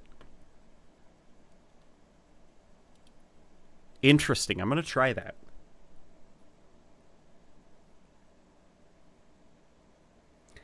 Why does fun game modes like the Halo 3 playlist and the Delta Halo playlist get ruined as soon as they make it BR starts?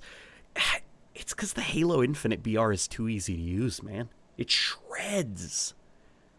I think that the Halo 2 BR, or the Halo Infinite BR works well in big team battle as well as squad battle, but in 4v4, I think the Halo Infinite BR is too accurate.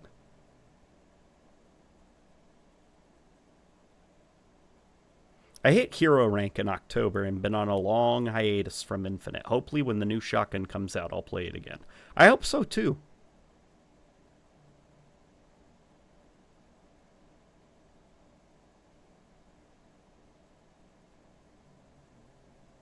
I'm sick and tired of hero abilities in my FPS games. I miss the days when you played as a normal soldier and it was your gun and your skill that truly mattered, says Dawson. Yeah, the wife, wherever she is, she's probably somewhere being cute. But Splitgate, she tried out the closed alpha because I got an extra key. She was not impressed. Not impressed. Halo she likes because of the simplicity of it. That, like, you don't have to worry about all these, fucking things. Like, if you find something cool, then you know to use it, because you found it. But in Splitgate 2, what really kind of, like, overwhelmed her was the loadout stuff, the perk stuff, and then she had to keep track of her portals, her ultimate, and her equipment type. On top of, like, her 2 guns. And the attachments that they... Like, it was just, like, too much. Too much. And hero stuff, I definitely get that. Where it's... I yearn, I crave... I crave for things to be a little bit more simple mechanically.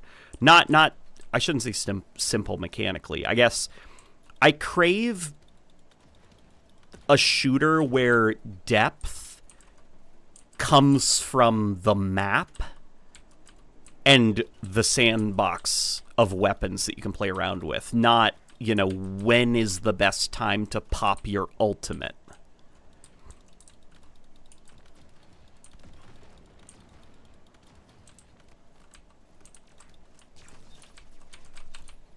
Yeah, did you see that? I killed that Phantom, so I just got a 100-point bonus. And now I know that this thing is about 6 shots to kill a Phantom. So I gotta make it count, because these guys, they're all gonna open fire on that thing. I assume.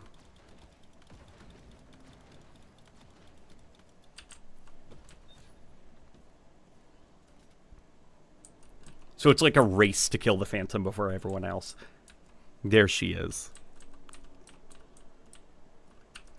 One thing, though, is my wife right now. She's got no time for Halo, man. She's grinding Infinity Nikki. Speaking of which, guys, fellas, lads, I got something for you guys to help out the girlies, okay? Because the girlies, they need our help right now. Infinity... Okay, here. Well, that's going on. Well, the next wave is incoming. Okay. Here, let me pull up the game.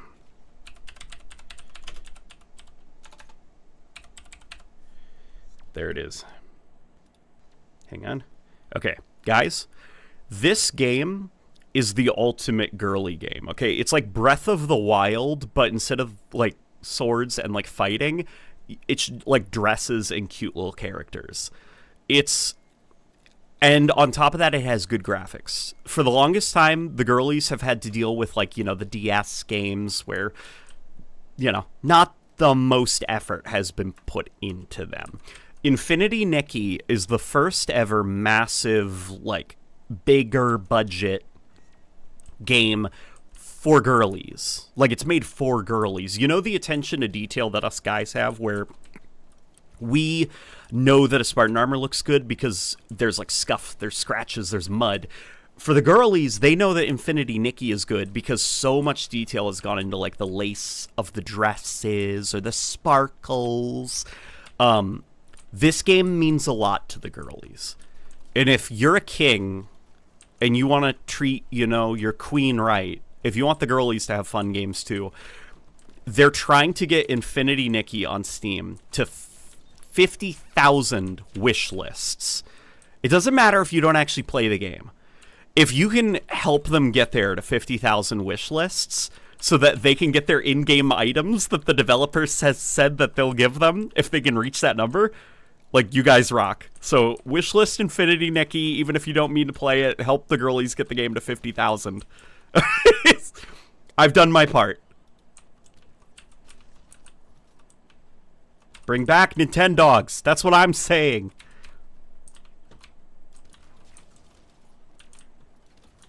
And if you are a girly that's watching, Infinity Nikki's pretty awesome. I haven't heard from my wife in days because the new season came out for it. Oh, and as a Halo player, Infinity Nikki is pretty depressing because they have like a new season every 3 months, and their season pass is only $5, and there is so much going on in that game at any given point. And I'm here as like a Halo player, and it's like they made something in Forge mode.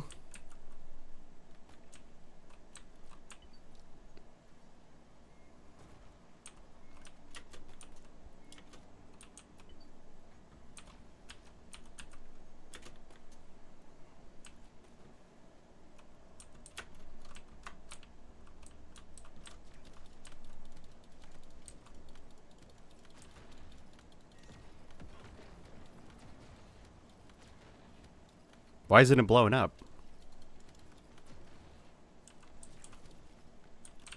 Oh, it just vanished. Maybe it already got destroyed by somebody that I couldn't see. Okay. I tried Infinity Nikki, but gacha is repugnant. Infinity Nikki is probably one of the most tasteful implementations of a gacha system, and the ability and flexibility that the developers give you to work around the gacha system and just get what you want without spending a dime is pretty generous. And then that the ability to just get what you want is like quadrupled if you just pay $5 a month, you know, whenever the new season comes out. So it's like really good graphics, really high production value for a game aimed almost exclusively at super feminine girlies. And it's like, come on, man. I'm happy for him. That's the variety I'm talking about, man. It can't all be free-to-play hero shooters with an Apex Legends slide that has people with, like, the side of their head shaved and their hair dyed, like, purple or something. It can't all be that. We gotta have our Infinity Nikkis. We gotta have our Halos. We gotta have our civilizations. We gotta have our there aren't really a lot of games like Call of Duty anymore, unfortunately. And even Call of Duty doesn't feel like it with like how ridiculous its monetization has gotten. Like, you know, the ground bray military shooters. We don't get those anymore. Have you noticed?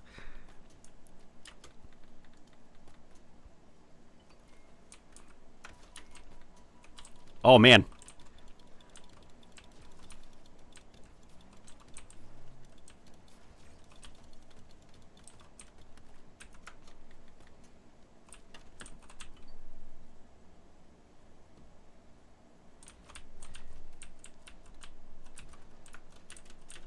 Where's the RTS now? Down days. Where's the RTS now? Down days? Oh, nowadays. Your audio correct probably just screwed you over. Where are RTS games? The RTS games, their budgets were shooting for the moon when they should have been very modest, because RTSs will always just kind of be like, RTS is the realm of like basically just StarCraft and Age of Empires, and that's it.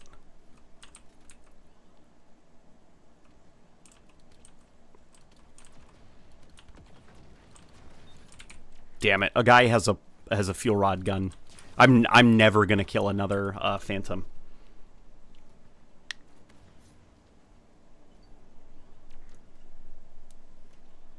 There is Arma. Yeah, Arma's not what I'm thinking of. See, Arma is mil sim. What I'm saying is like military fantasy type stuff, where it's like, yeah, the gameplay doesn't. The gameplay's not realistic. It's just a Twitch shooter, but it kind of looks like it's real. Like Modern Warfare 2019, when it was launch day for Modern Warfare 2019, I was so like ecstatic and happy because I had not seen the gray-brown military shooter in ages, and so to have one that was its aesthetic, unapologetically. You know, it wasn't like a Treyarch game where it looks like, you know, color was vomited up onto the screen. I was like, this is crazy. There aren't a lot of games like this anymore. But then, you know, Warzone took off, and then it became a nightmare.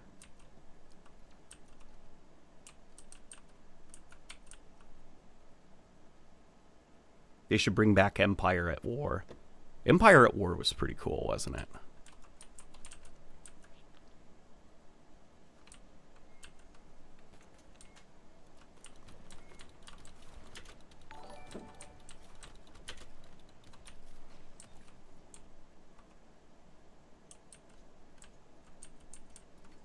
Where's that? Are there any other cloak deletes?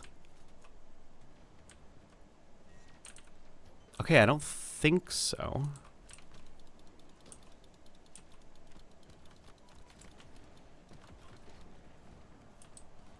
The new Battlefield might be less colorful. Come on. Come on.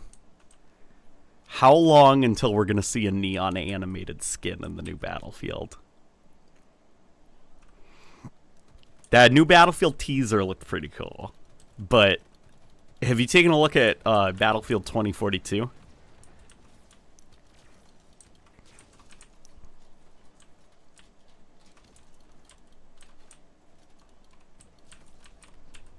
Like, it will look like that for about a month.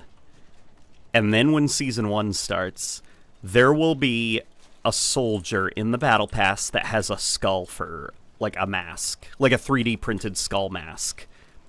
And he'll have, like, a red assault rifle that has, like, silver accents on it.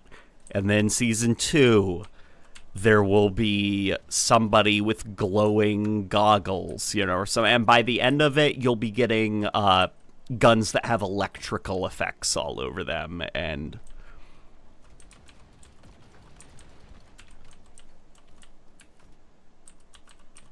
LNG, do you have any MMOs that you enjoy? That's a good question. I liked Destiny 2 for a while, but I kind of fell off Destiny 2. I don't know if you'd count that as an MMO. I do, at least. I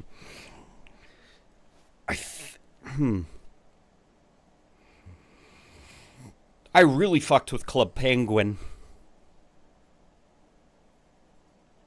I really fucked with Club Penguin, I'll tell you that.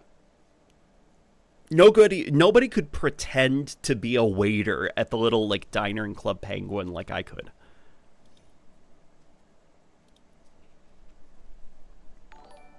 It's shocking we never got more FPS games like World at War.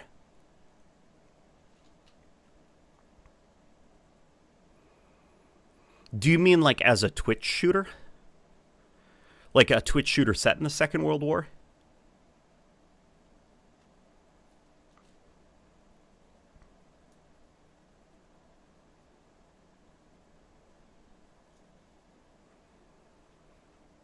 Respawn Entertainment should do a Medal of Honor reboot. I kind of miss World War II shooters.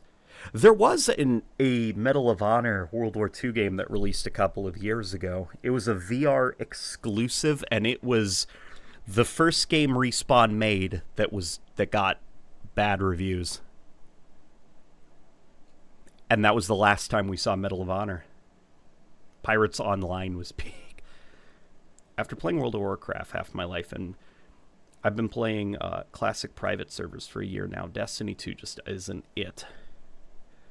Yeah, Destiny 2's got a lot of problems. Hello, Late Night Gaming. Pooping Pills is here, says Pooping Pills. What happened to Bungie's marathon? I think it's still happening.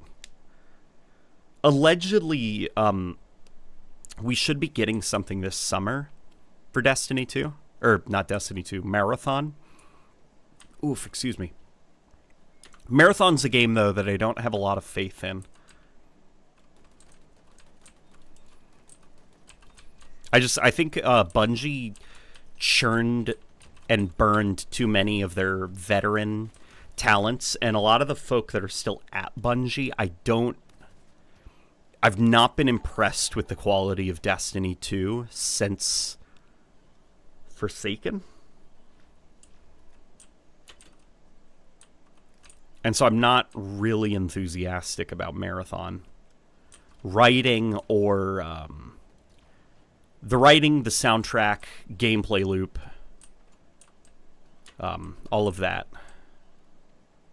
I hope I'm wrong, though. Because that's the awesome thing, is if Marathon actually does slap, then I will be pleasantly surprised. Because I don't believe in it.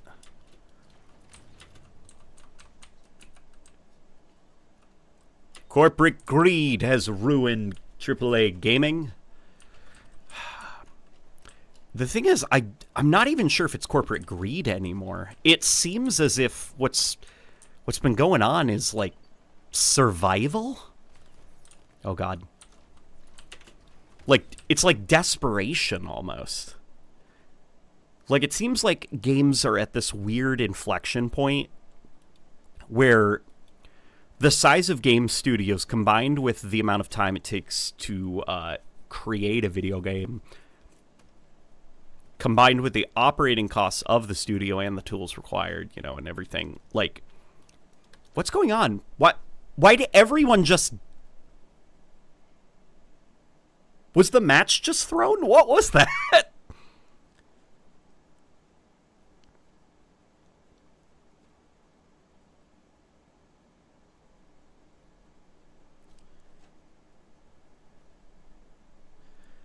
Didn't everyone say Marathon was shit to play?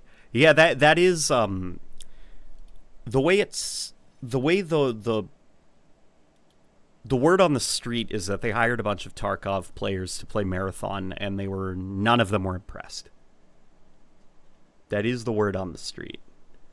But I'd assume that things would get better, because something I've learned. So there was something that I've learned from like Halo Infinite, and being involved early, and then hearing stories from other game developers. Something I've learned is that the myth, or not the myth, the legend of how a good game is made, being that a developer has a vision, and then they spend a couple years making the game, and then it's good.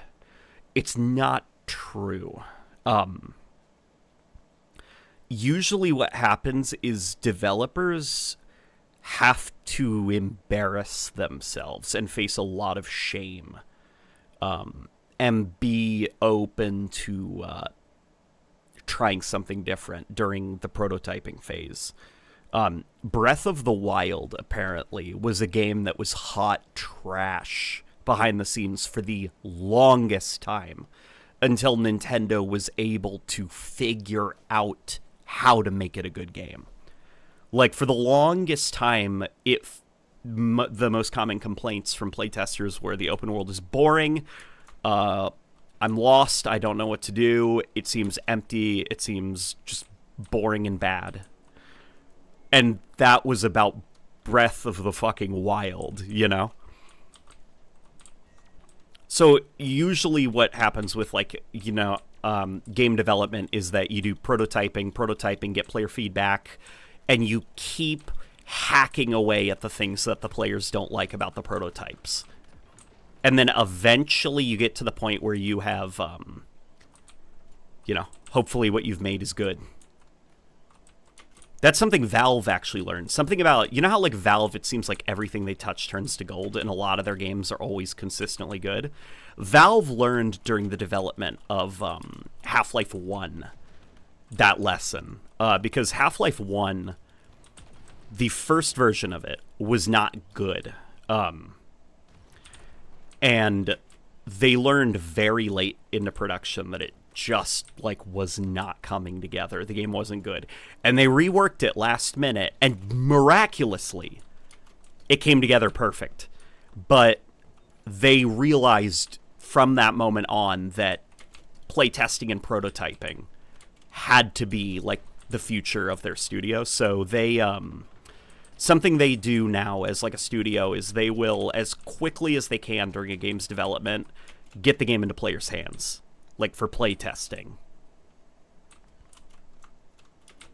So stuff like Marathon, hearing that apparently it was, like, hot trash, I'm like, it doesn't surprise me if it's still in prototyping, but what would concern me is if after all this time, it's still in prototyping. That would concern me.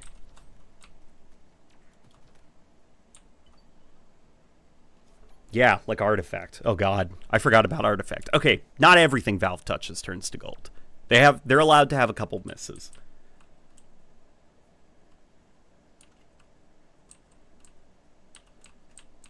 What's the general consensus to your title question? In my opinion, I think, why do a lot of modern games fail?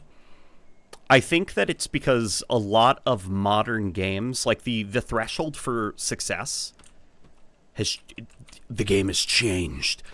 And now what a lot of games need in order to be successful is a lot more money than they used to, because development studios are a lot bigger than they used to be. The game that was on my mind when I posited the question was Killing Floor 3, because that game looks bad.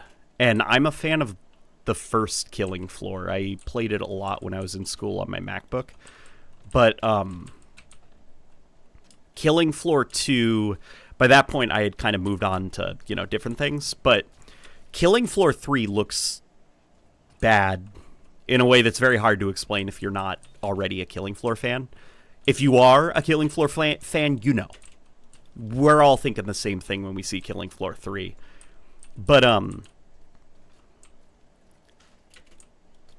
in the case of a thing like Killing Floor 3 or Payday 3,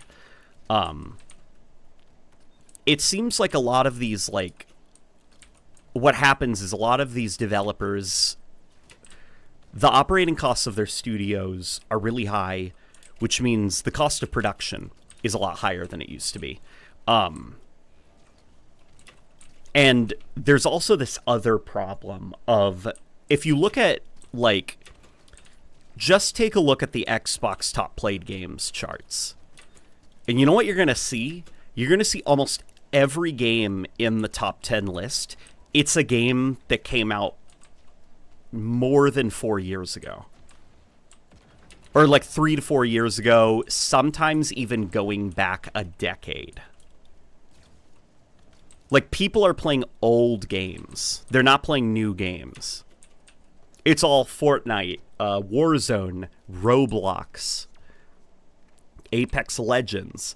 Like, new games are coming out every day, but nothing is budging all these old-ass games from the top-played games lists.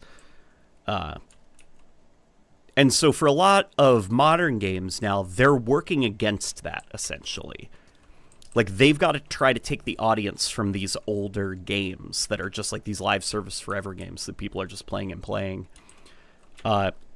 And there is a lot of pressure to try to kind of chip away at those players in any way that they can. And unfortunately, the like just make a good game and players will stick with it. It's not the case anymore, because there are also a lot of good games that have come out in the last couple of years that have been absolute flops. Like, bad games are flopping, but also good games are flopping.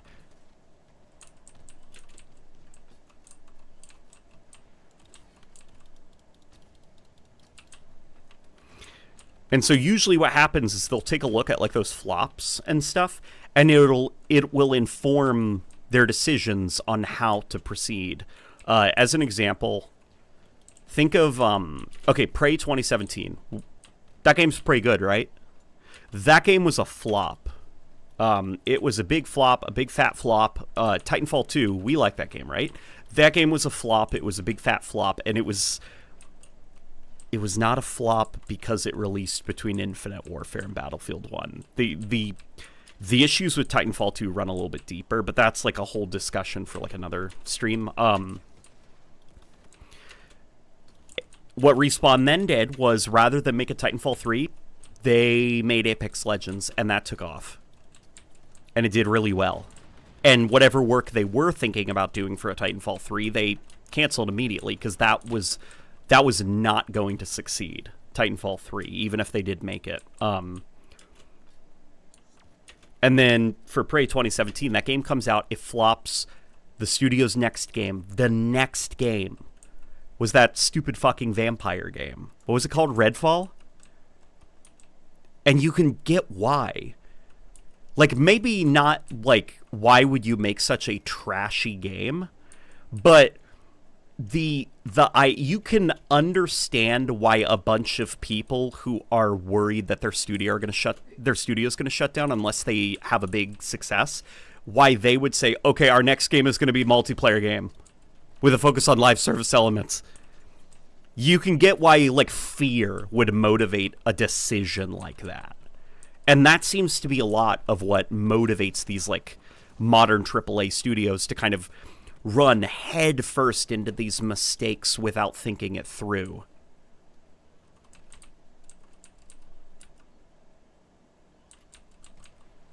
Deathloop was Arcane Leon. Yeah, well, okay, you want to know my hot take? Deathloop is hot trash. And the only reason Deathloop did well is because something was in the water that day, and all the gaming pundits decided that the game was excellent. I would love to see, in like a parallel universe, if Xbox had day one exclusive rights to Deathloop, and I would love to see what reaction would be to something like that. Because usually I do notice, like, if Sony, if Sony's able to snag, snag exclusivity deals with games, media seems a lot more kind to those games up front than if it was like Xbox or something. But that's not me as a console warrior, okay? PlayStation's doing a lot better than Xbox. They're making smarter decisions.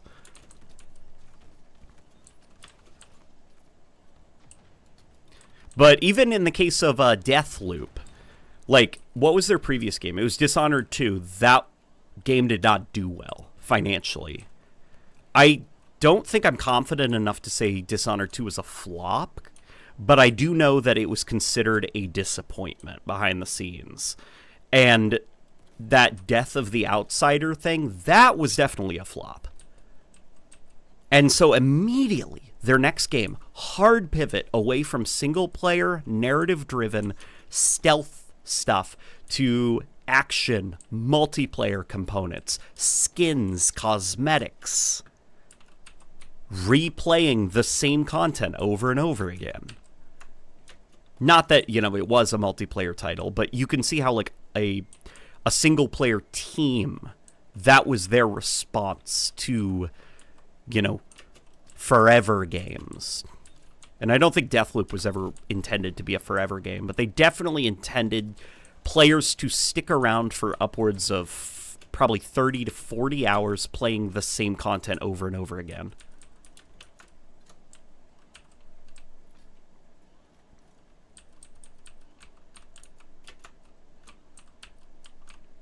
What are some good games that flopped? Prey 2017. That game was a flop. I forgot the actual amount of money that it lost. But it was enough of a loss that it caused the head of Arcane Austin to resign and step down from his position. And then caused the studio's immediate next game to be Redfall, a multiplayer live service shooter thing with hero abilities and online elements.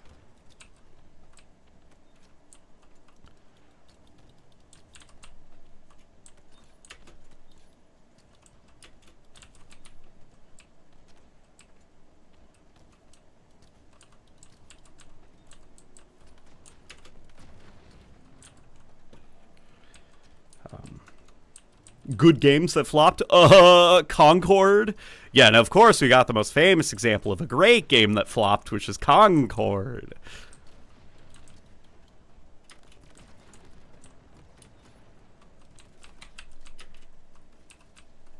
That's a joke, by the way.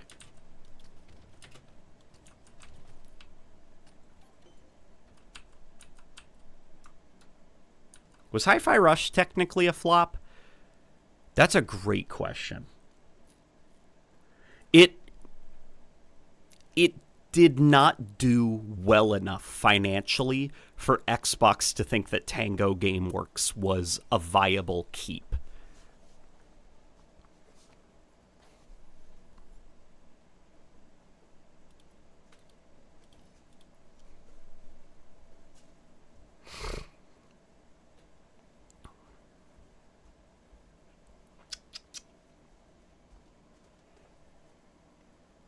Okay, I love you. Could you get me a quickly before one of these? Thank you, baby. I love you.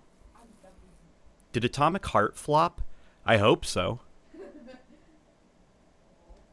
Wait, was Atomic Heart that... Yeah, the shitty Russian-made robot sex game with those shitty Russian assholes? Those developers suck. From what I heard, they were like making Ukraine jokes and stuff. Yeah, fuck them. Also the Tarkov guys, they can go fuck themselves. They're also shitty asshole Russians.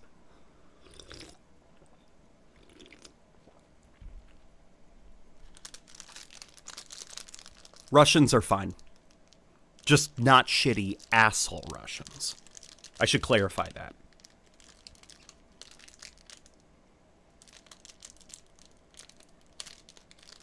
Atomic Heart did all right, I think. Yeah, like, jokes aside, I think Atomic Heart did fine. It's hard to say. Like, I assume that it did fine. Excuse me.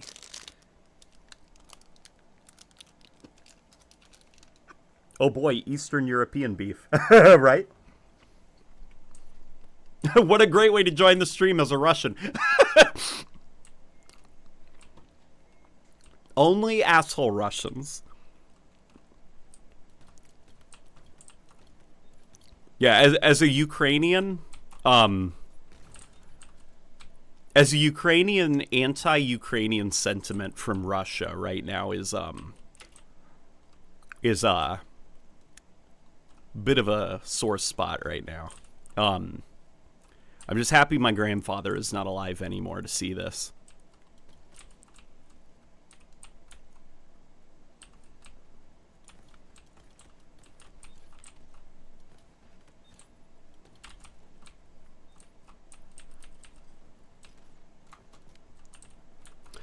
Calling it now, the next Battlefield won't have Russia as an enemy because of the current dictatorship. I think, well, the Russian dictatorship is not current. Putin, that's been a thing for a while. Putin is ex-KGB, and he has been in power for an extremely long time. But, I'd imagine that the next Battlefield game, from what I remember from the leaks, it sounds realistic enough that I 100% believe it. It is United States military versus a fictional private military corporation. And, yep, that sounds about right. If you guys remember, Battlefield 4 was actually banned in China. The reason it was banned in China is because it was the United States versus China. And so it's odd to think about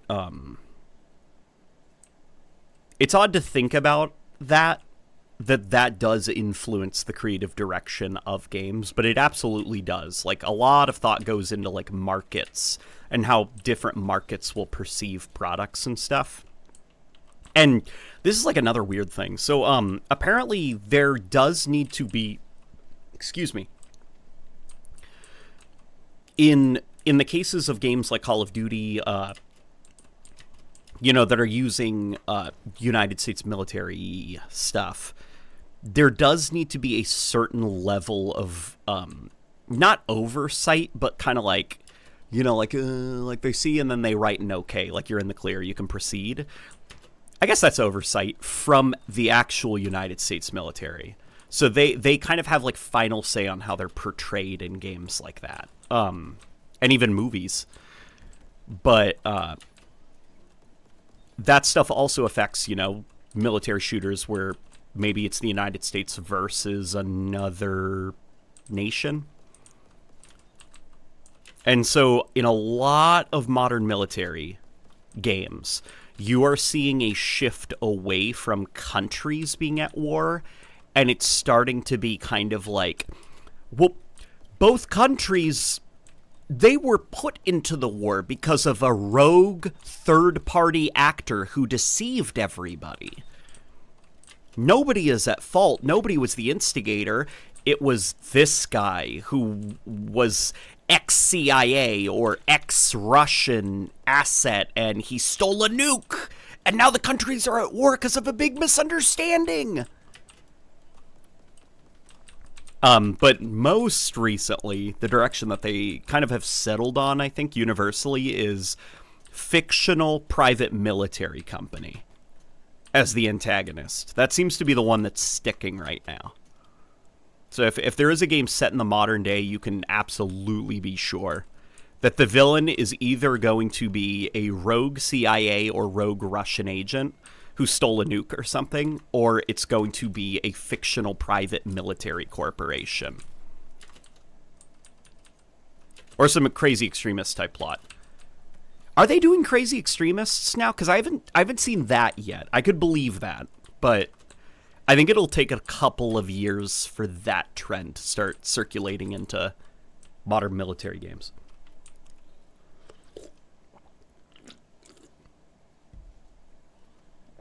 In all fairness, Battlefield 4 wasn't banned in China until the first DLC release. That's right. Oh my god, yeah, the first DLC for Battlefield 4 was called China Rising or something like that. And Russia banned Modern Warfare 2019, sales of it, in Russia. And you know what's crazy about Modern Warfare 2019? That game was like tripping over itself. It was like doing gymnastic back handsprings in order to avoid making Russia seem like the aggressor. Because the whole plot of that game is how a rogue Russian general with his own army has gone rogue.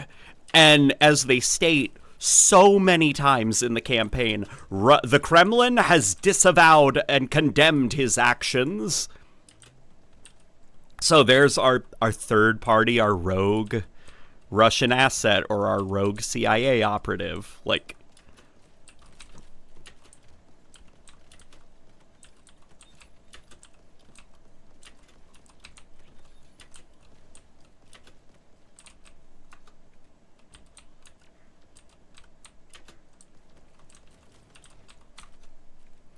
Black Ops 6 marketing be like, the CIA and America are bad. Black Ops 6 actually, it was a rogue CIA turned PMC group that were the baddies. Yeah, I didn't finish the Black Ops 6 campaign. It wasn't hitting it, I'll be honest. Like, I wasn't feeling it. And then I heard later on zombies show up in the campaign, and you have to have a boss fight against a mimic. And I was like, fuck this shit. Like, I'm not playing this trash.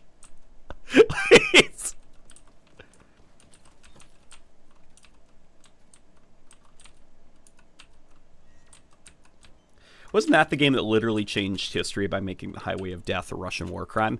It didn't make the Highway of Death, because that mission took place it was instigated by a fictional rogue Russian army, and it took place in a fictional Middle Eastern country that doesn't actually exist and has no history or culture. So what they basically did was, it's the thing that, a lot of, like, a rogue Russian actor or whatever, like these games where they want to look like modern military, but they're actually using it as a costume. So they will pull on familiar imagery. So you think the war in the Middle East, right? And in the real world, that has there's a lot to unpack there. Politically, culturally, it involved like decades of real world history in both the United States and the Middle East that all led up to that point in history. And what these games will do then is they'll say, we want to evoke that image, but we're going to set it in a fake country that doesn't actually exist. And we're going to use PMCs or rogue generals or rogue CIA agents or whatever. So what Modern Warfare 2019 basically did was it said the Highway of Death was an awful thing that happened in the real world. But we don't actually want that because that's a very messy topic. So we are going to take our fictional Russian army and do kind of that with a fictional Middle Eastern country. So they didn't rewrite history because there was no history there to begin with. The events of that fake Highway of Death mission thing in Modern Warfare 2019, everybody was fictional in it. The dirt under your feet was not real. That was not a real country you were in. What do they call it in Modern Warfare 2019? Urzikstan or something?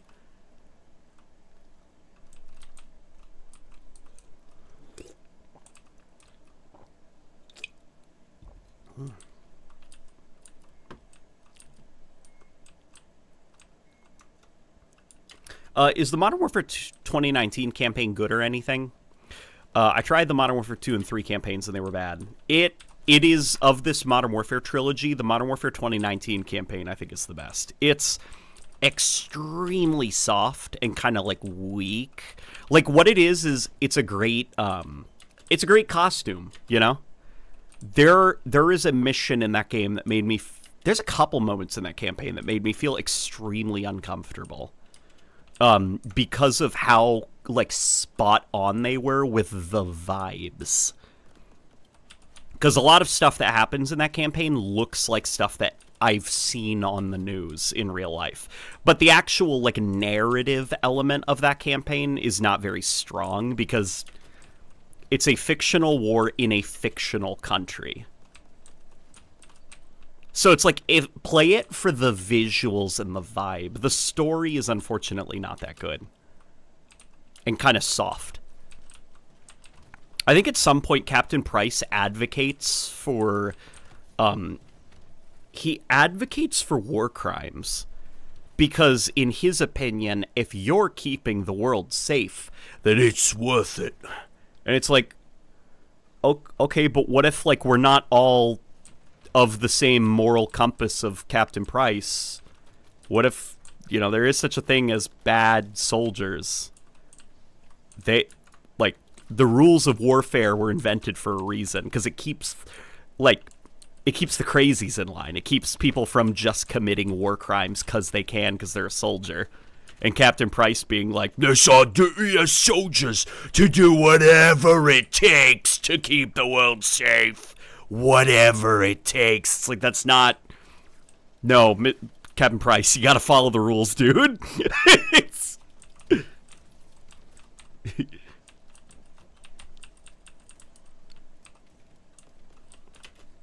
You can't just torture people because you think it will keep the world safe.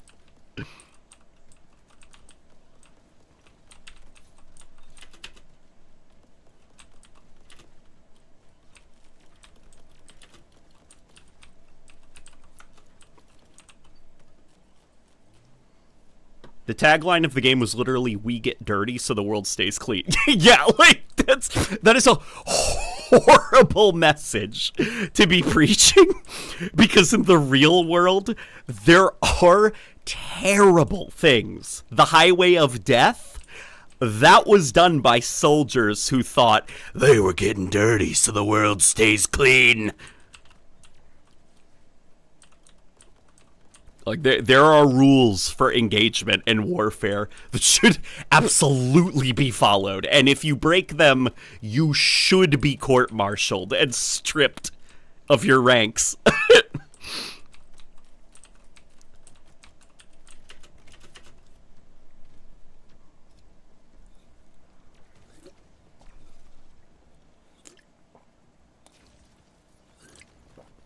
From what I've seen, Modern Warfare 2019 seems like a game that wants to have the guts of No Russian, but it doesn't want to commit to it. The thing is, even No Russian doesn't have guts. Like, No Russian's not morally complicated. No Russian is shallow, vapid shock value. And it was designed that way. Years afterwards, one of the developers of Infinity Ward actually talked in like a retrospective about that mission, and he was like, we didn't even like have a plot when we started designing that mission. Like, it was a marketing thing. We did it because we knew people would write articles about that mission.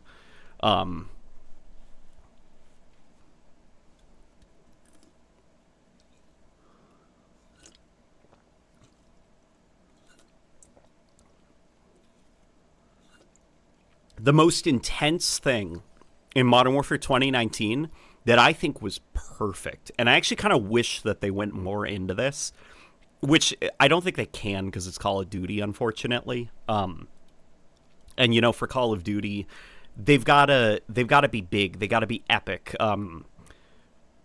Ever since the Warzone era, Call of Duty has kind of felt like the Avengers. Like, each game is like... So for if you didn't play Modern Warfare 2019, Gaz, Ghost, none of them are in it. Do not. I know somebody's going to correct me. Hear me out. And at the end of the campaign, it's just Price. He's the only character you know from the original Modern Warfare series. It's just Price. And at the end of the campaign, it's like end of credits. He goes to like a coffee shop and he like sits down at a table, you know, and it's like, "What do you want, Price?" And he like takes out an envelope and he's like, "I'm building a task force." And he like puts photos on the table from the envelope, and it's like, who's this guy? His name is, I can't remember his name. He's like, "Codename Gaz." And looks at they didn't look at the camera, but, you know, and it's like, "Hey, he's going to be good for the team." And it's like, what kind of a name is Soap? And then, "Oh, this guy looks scary. Why is his name blacked out?" "He's a bit of a ghost." You know, like, and it's like, well, what is this task force you're assembling? "It's called 141. And then the Avengers theme starts blaring. That's basically what all the modern Call of Duties are. Each of their campaigns star a team of elite super soldiers that are like the Avengers, who travel around the world and stop rogue CIA operatives or rogue Russian operatives who have stolen a nuke or something like that. And then you can buy their skins in Warzone. And that's basically the route that, like, modern Call of Duties have taken. And for Modern Warfare 2019, its campaign is basically like that. It's like Captain Price feels more like Captain America. But there is one mission in Modern Warfare 2019 where the only plot is it's a terrorist cell that's in London. And you know what building they're in. And you have to go in and you have to clean out the house. And it is the most tense, stressful, like, anxiety-inducing mission in that whole game. And it's anxiety-inducing because of the way that it humanizes everybody. Not just the soldiers who are cleaning house, but even the terrorists. Because, like, they're not just, like, insane robots that want to kill people, right? Like, they're people who have been radicalized. So, like, you're going from room to room, and there's, like, women and a child at one point. And there's, like, a TV that's on, and it's at a certain channel. Like, you can see, like, pizza boxes, like, they're ordering food. Like, they're people, And the fact that there's only a couple of them in that house, and you just wish you could tell them to surrender their guns. But the game forces you to shoot them because they start shooting at you. And for that mission specifically, they have very dedicated AI and animations that don't function like the other, like when you're out in the battlefields. Like, they're like panicking, they're scrambling, they're crawling around on the floor. Because you got the night vision goggles, you can see that glint in their eye. Like, they are so goddamn human. And you wish you didn't have to kill them. And that was so good. And I wish that was the whole campaign. Instead of trying to tell a superhero story, they just told, like, humanizing stories of warfare that made you think about both sides and the humanity in both sides. But no, we got to stop the rogue Russian who stole a nuke or bioweapons or something.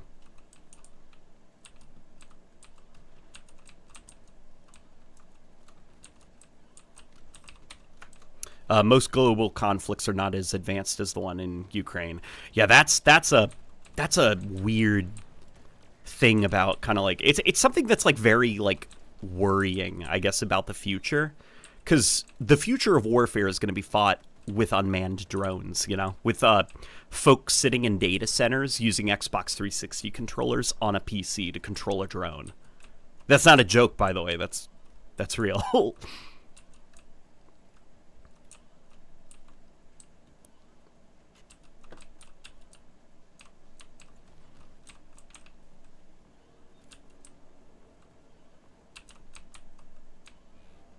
I will say this about Modern Warfare 2 from the reboot. What's his fucking name?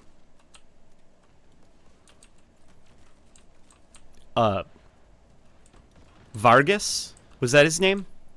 The Latino guy. He was great. He was awesome. I freaking loved him. That guy was great, and I hope I see him in future Call of Duty campaigns. He is way more fun as a main character than like the reboot version of Captain Price, who I think sucks. Reboot Price I kind of liked. Like, he kind of won me over by the end of the campaign, but then the Modern Warfare 2 campaign, I was like, okay, he's just Captain America.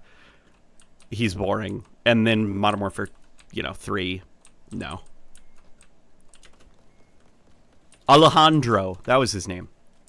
Alejandro was great.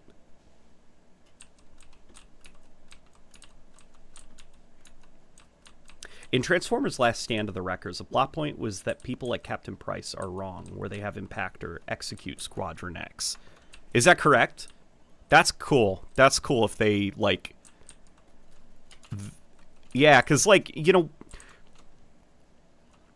it's not, like, the most true thing to say in the world that, like, militaries are only good if they follow orders, because, depends on the person giving the orders. But it is a hell of a lot better than spreading a message that, like, because you are a soldier now, you are a global peacekeeper. And if you think it's the right thing, you pull that trigger. You do what needs to be done. Because there's a lot of people that don't have, like, a good moral compass. And they're going to take advantage of that power to do some pretty shitty things. Look at the highway of death in the real world. You know, the rules of engagement exist for a very, very good reason, and it is much better than kind of like everybody is their own Avenger.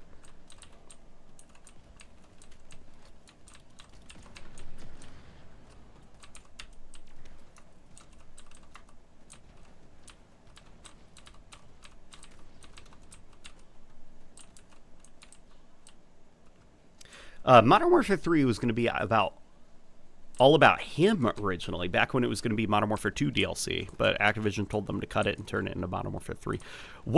Do we know what the original story was for the Modern Warfare 2 DLC that got quickly turned into the new Modern Warfare 3? Anyone else here have any love for Russell Adler from Cold War? Russell Adler's great. I like Russell Adler a lot, too.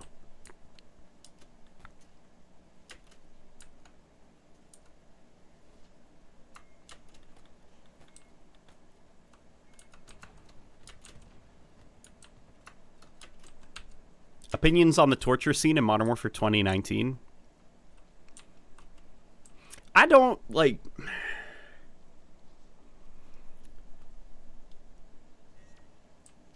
I don't know, torture scenes just don't do it for me. They seem mean-spirited in a way that's, like, kind of, like, hard to describe.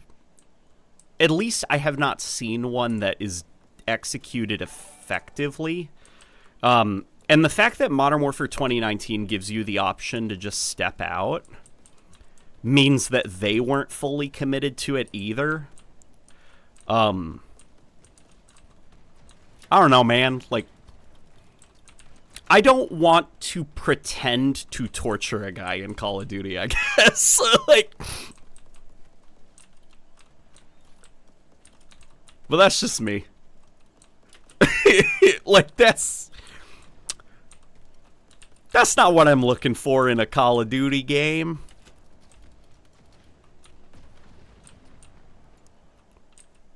The scenario in Last Stand is Impactor has to let Squadron X go, as they were captured on a neutral world, so Impactor executed them.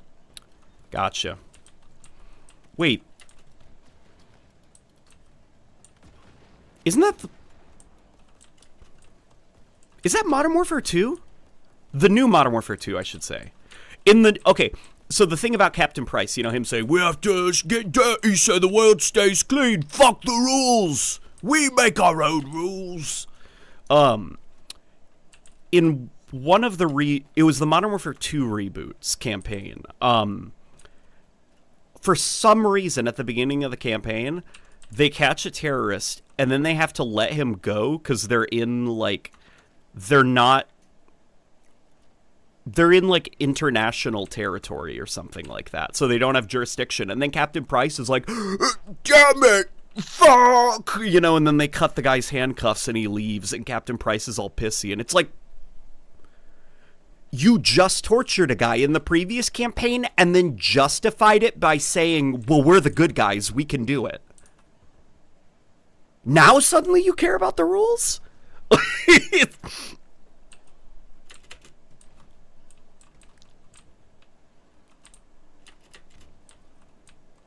Yeah, what about Wolfenstein when they torture a Nazi with a chainsaw? That scene is... So Wolfenstein is fucking great because it's a Nazi. I don't give a fuck. Like, fuck the Nazis, you know? But also because Blazkowicz, like... Wolfenstein isn't pretending to be complicated, you know? It's not having, like, a very complex both sidesism about Nazis and, you know, the American armies and stuff like that. Like, one side is super, super clearly the good guys in that story. And because of that, like, you know, torturing Nazis completely works in Wolfenstein, because, like, they're Nazis. They've got, like, mechanical robot dogs with swastikas on them that breathe fire. It's the Third Reich, dude. Yeah, they're bad. They're very, very, very bad.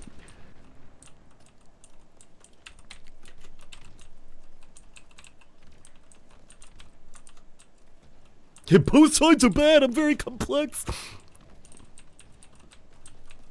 Or it's, both sides are bad, but I won't go into specifics about why.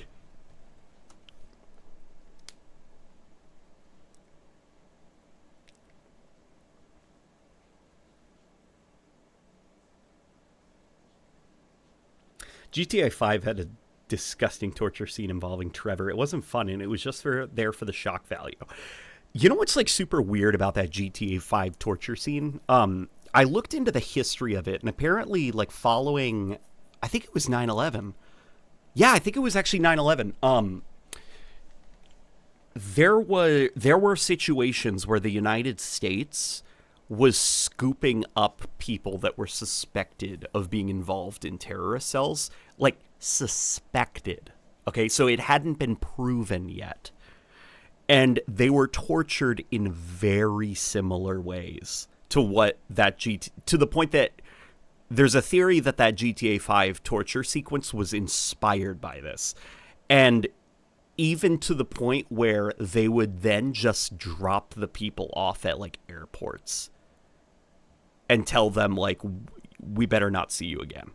Like, that stuff happened in the real world. Yeah, like, that GTA 5 torture scene was gross. Not necessary.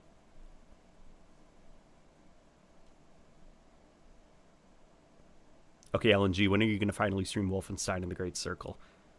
Wolfenstein would be a fun stream, I think. LNG, I've seen people argue that Graves and Shadow Company from Modern Warfare 2 are good people, despite them murdering an entire town of people just because they were following orders. No. Yeah. God, fuck off. Just because they made Graves the announcer for Warzone, and then they decided to make him a good guy in Modern Warfare 3, does not make... Like, Graves is awesome in the reboot, and Shadow Company is a lot of fun, but they are bad people. They are bad people.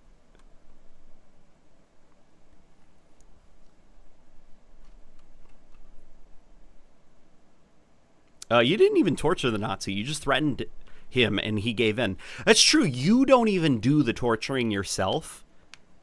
Like, you just intimidate him by, like, you know, putting on the apron and stuff. I think he, like, gets up and he starts, like, the worst part about... No, I'm not even going to say the worst part. Come on, it's the best part. Is that animation that the Nazis can go into when they start stabbing you, and they're just, like, frozen in the center of the screen, like, over and over and over again, and then you start stabbing them back, and it looks like you both are taking turns. That's the best part. Yeah, and you have to shove him back in the chair. But then once it comes time to actually torture him, the Nazi just loses his fucking mind. And he's just like, you will be on your knees! And he's, like, cackling evilly and stuff. God, Wolfenstein's good.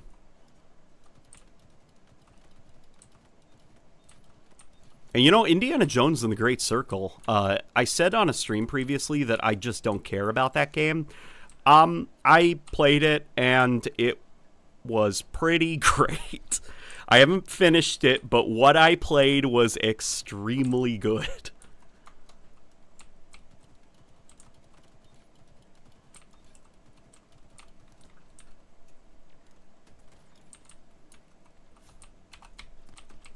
And it also helped that,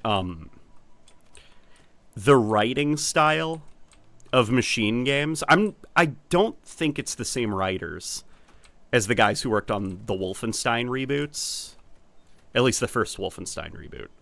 But something about that studio culture fosters an environment of writers that are very, very good at what they do.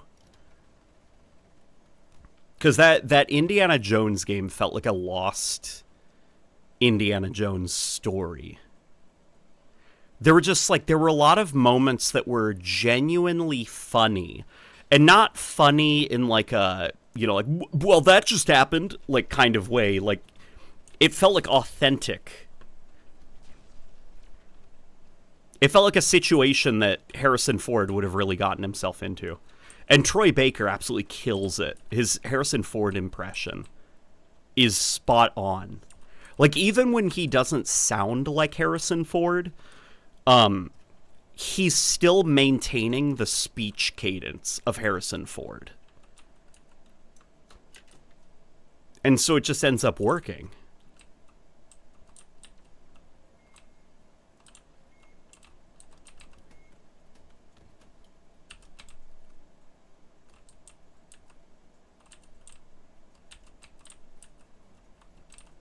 Wolf 3 is coming. Have they confirmed? Because the last Wolfenstein 2 ended in 2017 on a cliffhanger. And I've given up hope of ever seeing how that story ends, like how BJ is able to start the Second American Revolution and take back America from the Nazis.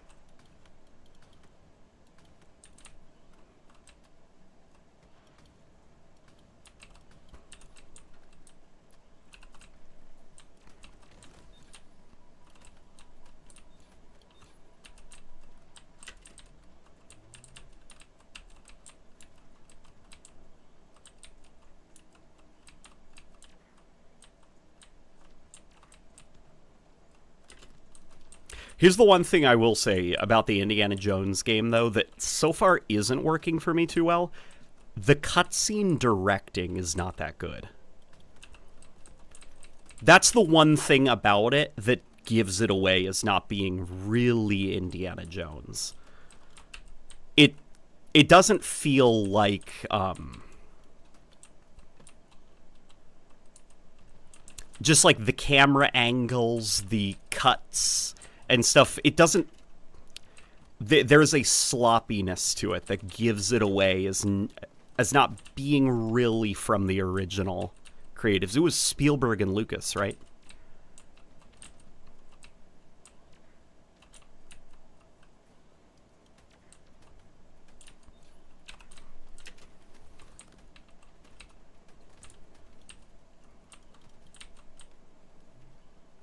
You can't replicate Spielberg. The thing is, I think you can. Not that... Okay, first, I'm going to need to go to film school. But if you were to put... You know what I would do? If I were to get somebody who has graduated from film school, and they are the cinematographer... Or not cinematographer... No, you'd also need a cinematographer, too. Okay.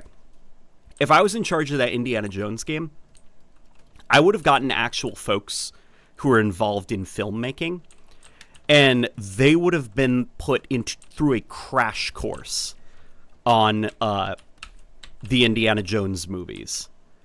All of them, including Kingdom of the Crystal Skull, I think, because I think there's value to that movie. I do think it's kind of underrated, even if it's not the best. And...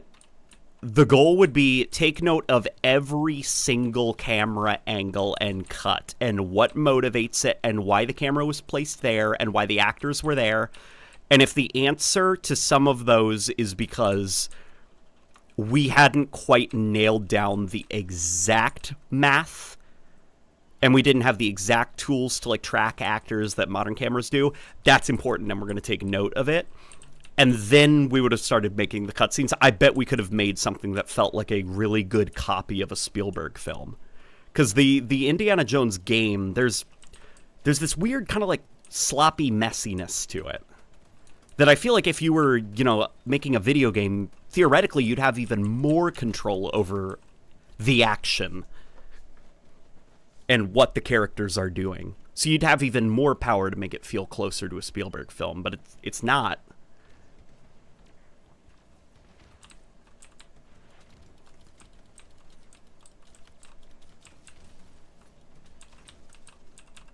Maybe that's one of those things that just, it's, what's it, the triangle when it comes to game development? They call it the triangle, where it's like you have, what is it? Keeping cost low, getting the game out quickly, and keeping the game polished in all areas. It's a triangle.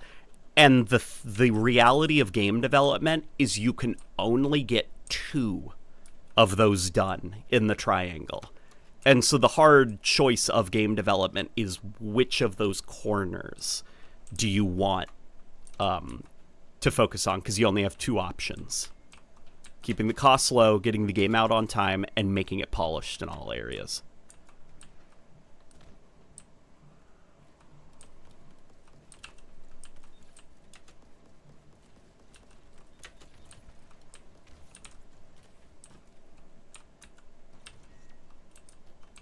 If anyone wants to correct me, if they know what I'm talking about, feel free. Does it feel more like imitation?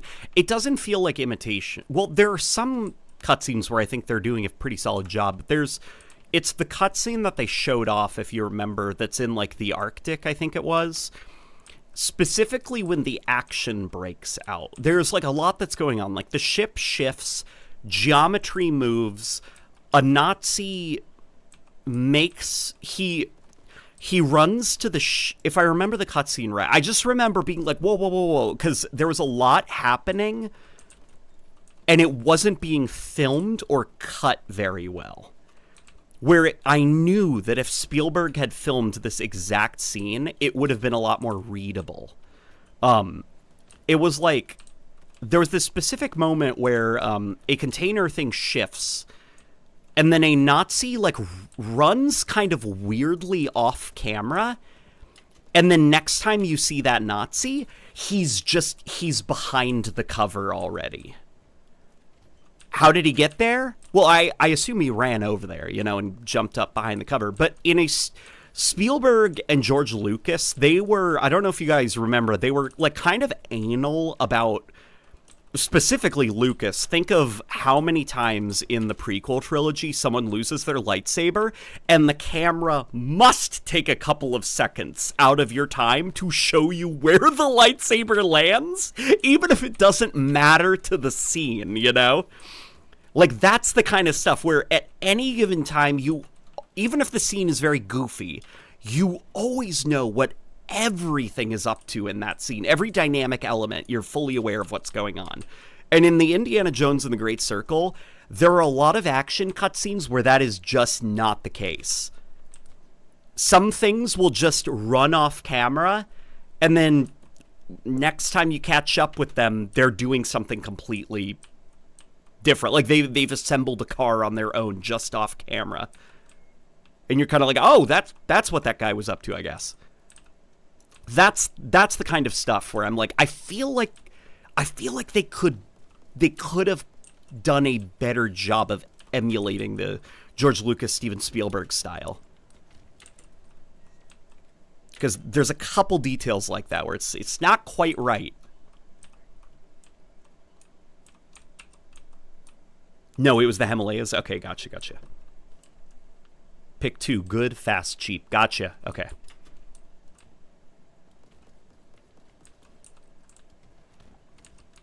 Also, Lucas was obsessed with storyboards. Yeah. That is the kind of stuff that I think... Like, obviously, none of us are, like, dumb. Like, we know when that Nazi ran off screen. And then we see him already behind the cover. Like, you know what happened. But George Lucas and Steven Spielberg for the indie films, they were very, like, anal about, like, no, you have to actually see him doing it, or it won't make sense. And to be fair, a lot of films at the time, they were also like that. Because they were emulating those kind of like adventure serials for Indiana Jones. And those adventure serials, a lot of them were in the 50s, 60s, I want to say. And that was still not, film had already been around for like a few decades by that point. But it was still young enough to where trust in the audience's ability to understand what is happening, you know, during an action scene. It wasn't quite there yet. So still a lot of stuff had to be spelled out on camera. Oh my god. Damn it! Okay. I thought that I could get the guy up.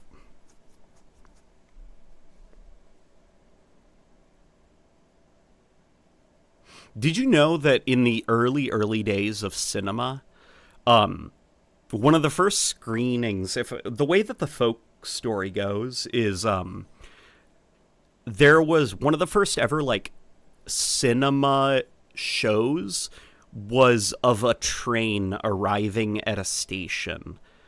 And it was played, like, on the projector, you know?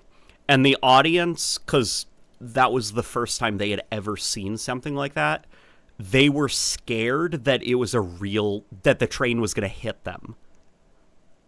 Like, there was, like, fear, because it was like, oh, like, the train's coming. You know, that's where the term movie comes from. It's abbreviation for moving picture, I believe, or motion picture, something like that. You know where it comes from. It's a picture that is moving. But I'm not sure if that's just like folklore, but there were a lot early on in like cinema. There was a lot of stuff that we take for granted now that actually had to be like introduced and iterated on and experimented in different ways till it felt good. Like the concept of... Can you hear me? Are things good? The concept... What is going on? What unplugged? Okay, whatever. The concept of cutting camera angles was insanely confusing, or even changing scenes was really confusing to people.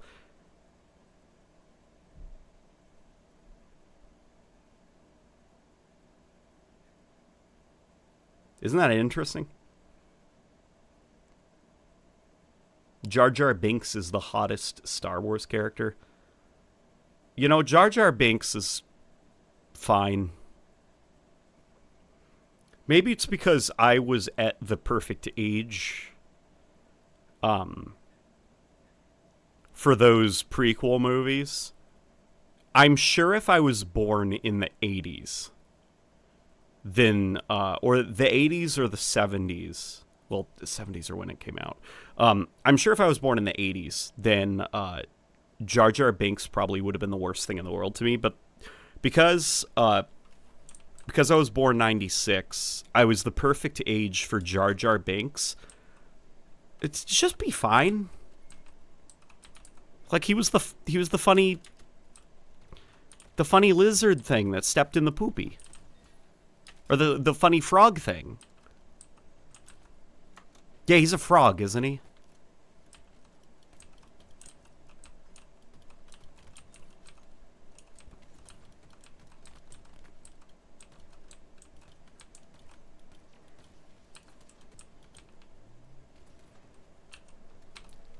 Okay. Thought I was about to die.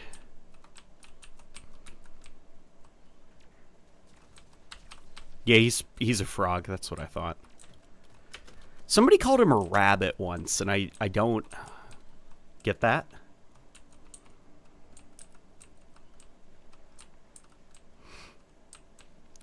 Jar Jar Binks is the character most of us dislike, but we can't imagine the prequels trilogy not having him. The thing is, I don't even dislike Jar Jar Binks. I think he's fine. I think he's great, actually. Like, he's funny. The stuff he says is funny. Sue me. When Jar Jar Binks says, "Excuse me," like that's funny. I still think about that to this day. Hell, my dad still says "excuse me" because of Jar Jar Binks.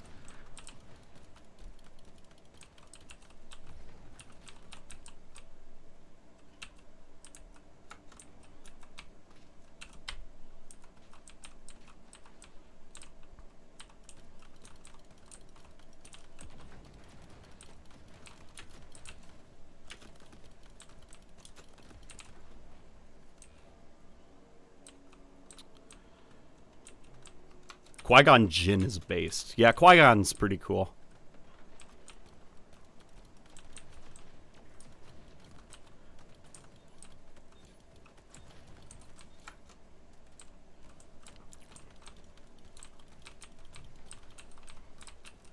You alright, man? Yeah, I'm doing pretty good. How are you doing?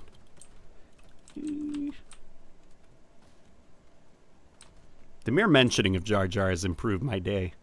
Yeah, Jar Jar's just like a fun guy. Even though he accidentally was the deciding vote that gave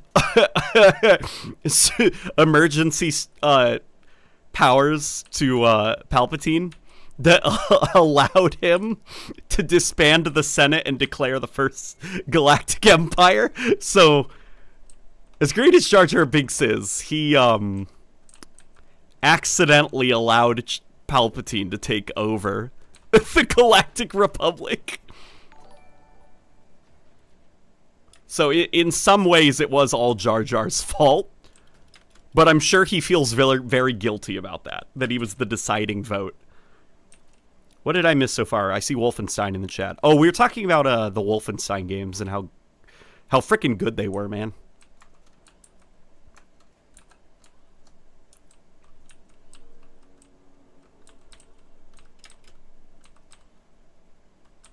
Did you ever read how Disney turned Jar Jar into a sad street performer because people blamed him for the rise of the Empire? It was a short story in one of the novels they released before Force Awakens. Is that true? That's really fucking sad. But I mean, in the world of Star Wars, I could totally see that, like, a society reacting to Jar Jar Binks that way. Like, who was the asshole that was the deciding vote, you know?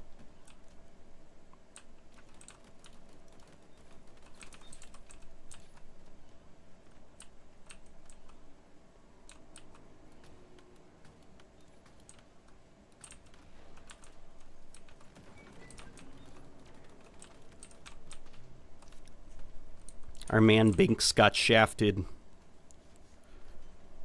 Disney should have gone with Jar Jar being a Sith Lord. No, it doesn't make any sense. Like, I know that like the Jar Jar Binks is a Sith Lord thing is like very fun, but it makes no sense.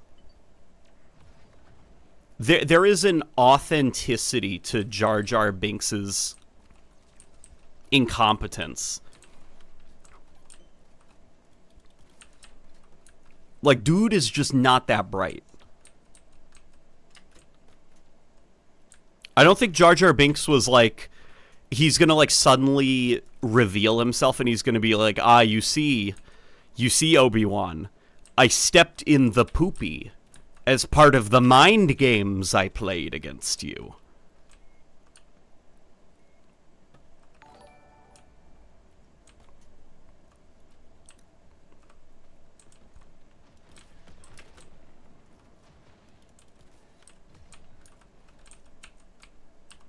Geez, not even Neville Chamberlain had it that bad. Well, I'm pretty sure Jar Jar died when Naboo kind of got blown up in the new Battlefront 2. Naboo didn't get blown up, did it? Darth Jar Jar is a hilarious theory that stems from his stupidity and incompetence. Yeah, have you ever seen, like, it's like one of those, God... If any of you were around during the birth of YouTube, when it was like the fun thing back in the mid to late 2000s, where the Illuminati is secretly controlling the world, and they're preparing us for the New World Order, and they tease it in this ad for Snickers, you know, or something. Like, it was like stupid stuff like that people would make, and it was one of those videos that felt like an Illuminati evidence video. Jar Jar Binks is like, they're like showing the way that Jar Jar Binks is like flipping around and like stumbling and tripping on stuff, and it's like, it's actually the secret art of, it's a martial arts technique called the frog, where you appear to be a silly bumbling, and very funny stuff. But like, no, I don't think Jar Jar Binks is secretly a manipulative mastermind.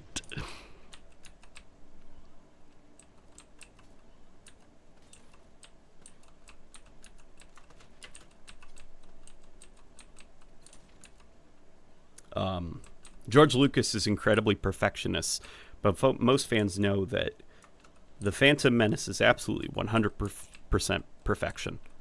I like Phantom Menace. If it wasn't for Revenge of the Sith, Phantom Menace would probably be my favorite of the prequel trilogy. The worst part of it, though, is definitely, unfortunately, Jake Lloyd as baby Darth Vader.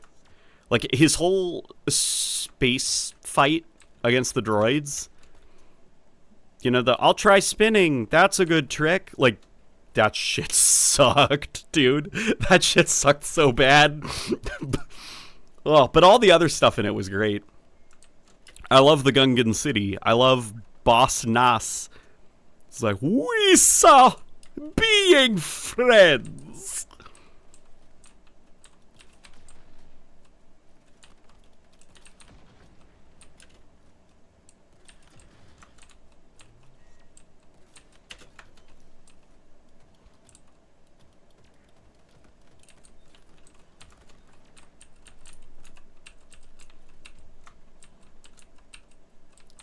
Illuminati videos kept me up at night in middle school. Dude, oh my god. There's, I've noticed more people are starting to do, now God bless him, because he never changed.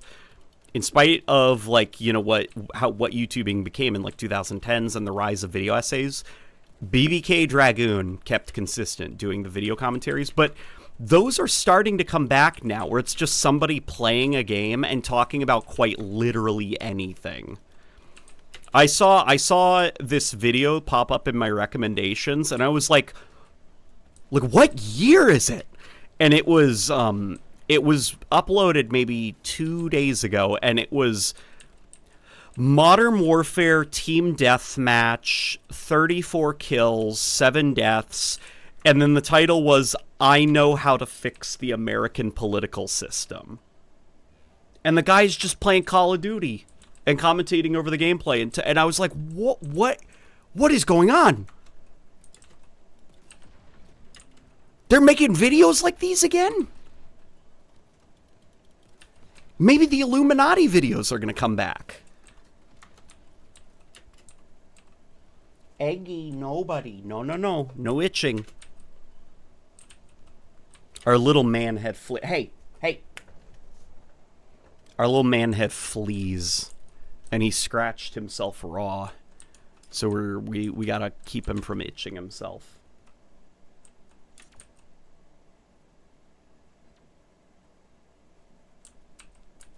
Like brain scratch commentary. You want to know something? This is late night gaming lore, okay? My channel used to be called Late Night Comms. And the reason it was called that was because I was a big fan of Hellfire Comms and Brain Scratch Comms. And I started out my channel doing commentaries just like them.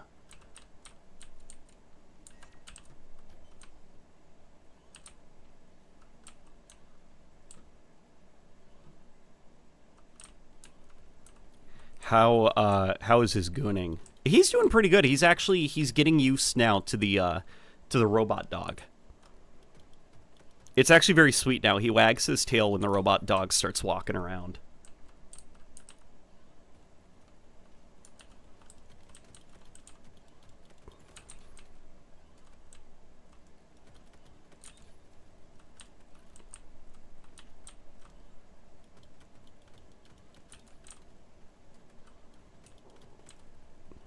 The reason I keep looking like that, you see me doing that, he is sitting right there, and I had to stop him twice from itching himself very hard. And the way that he's sitting, he hasn't moved from his spot. He's doing like a very uncomfortable sit, and he keeps looking at me. So, which tells me he wants to continue itching, and the only reason he's not doing it is because I keep looking at him. Like, he Oh, he's starting to lay down. Okay, he might be done now. But he was definitely hoping that I was going to get sidetracked and then he could resume his itching.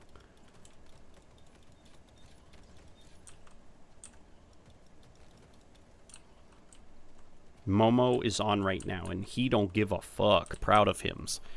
Oh, Momo is done charging. She's waddling.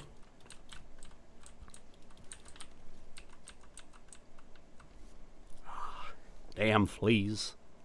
Yeah, fleas suck. Did he got the flea cone? Man. Well, a flea cone doesn't... What is the point of a flea cone? It's just to stop them from itching, right? But that's not gonna help if... Because, like, the harm he does to himself from the flea bites, it's not biting. It's the fact that he itches himself. And, like, a flea cone on his head, like, oh, that's gonna do a fat lot of good protecting his stomach or his chest. Like, he's a Shih Tzu, so he's got these, like, fat, short, stubby little legs. They're short enough that he can, like, itch his stomach with no problem. So a flea cone's gonna do nothing.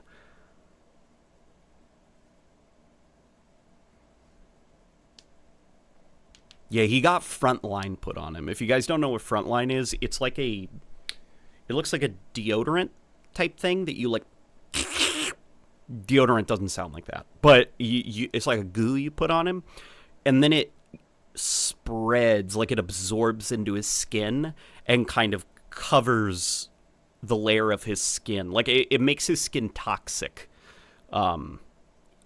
miraculously without harming the dog. So any fleas that are currently hiding on him, they're about to find out, is what I'm saying.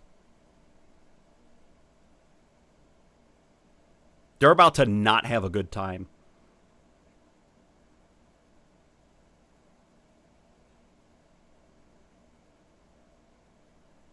Though these days, YouTube is just drama between two idiots that could easily be resolved with people just acting like adults. Maybe. I can't say that I follow a lot of drama. I only really play Infinite for custom campaigns. Does anyone else really like those?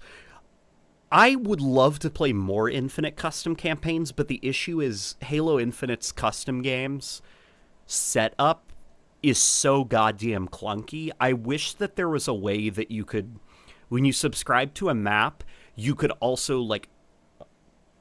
Hey! I wish that there was a way that you could, like, attach things together. Like, a map comes bundled with the custom game mode that was designed for that map. Because I hate having to download a map and then it says, remember to also download this custom game mode, and then, you know, because I selected A, everything gets reset, and I'm at the custom lobby, and then I have to open everything back up. I can't just press B. Like, it's just... Okay. It's a mess. Foom. That's my wife's response to our dog. Who we, So, a couple years ago, I called him Egbert. For some reason, it was this, like, point in time of just, like, delirium or whatever. We were supposed to do something, and we hadn't decided what we were going to do with him, and I said out loud to my wife very loudly, "But what of Egbert?" And she burst out laughing because of, you know, that's like a ridiculous thing to yell out loud. And so he was Egbert for a while. And then he just, like, various other nicknames kind of came into being that involved the word egg. He's Eggmond, Eggy, Eggs, Eggsworth, Egghead, Charles Martin Egg.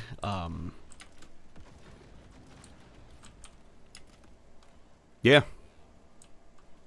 Yeah, so if you ever just hear me randomly calling him Eggy or something, even though his name is Pumpkin, that's where that comes from.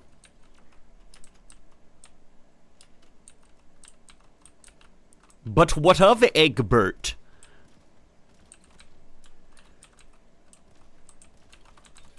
Helldivers 2? I should play Helldivers 2 on a stream. Another stream is Quick Champions Doom Edition. Eggs lard. That's pretty good. That's pretty good. Kind of miss the old Halo 5 Hydra launcher, even if the faster fire rate would make it OP. What I really like about the Halo Infinite Hydra is I like that it's more multi-purpose. Like so when you fire it in non-lock-on mode, the rockets are incredibly impactful. But, you know, you have to track your shots. You have to be good at leading targets and stuff. As well as when it's in non-lock-on mode, it can be very, very good for, this is going to sound super weird, a shotgun-like weapon where you just pump one shot into a Spartan and then punch, and they're down. So you can kill somebody incredibly fast in close range. But then when you switch to this, it's good for tracking, so it's good for, like, you know, if you're in the heat of the moment, you can't really put a lot of thought into your tracking, but it's not going to do quite as much damage. So, another thing also, when a vehicle is doomed, switching to the standard rocket mode, like out of tracking and just do standard shots, it can be an insta-kill on a doomed vehicle. So that's just like another use for it. So there are a lot more uses for it in Halo Infinite than Halo 5. Where in Halo 5, it is very, very simple. It's just, you know, you just want to spam rockets.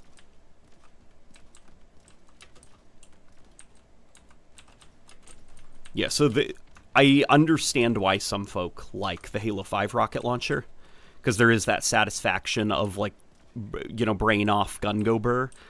I just like the, I like that when I pick up the Hydra in Halo Infinite multiplayer, there are a lot of things that I start thinking about, like what I could do with it.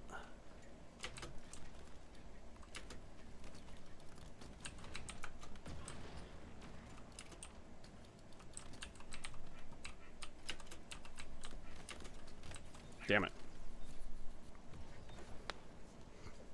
How did Battlefield go from weapons on maps, elite classes, team score streaks, etc. to specialist? Team score streaks. I remember that. Wasn't that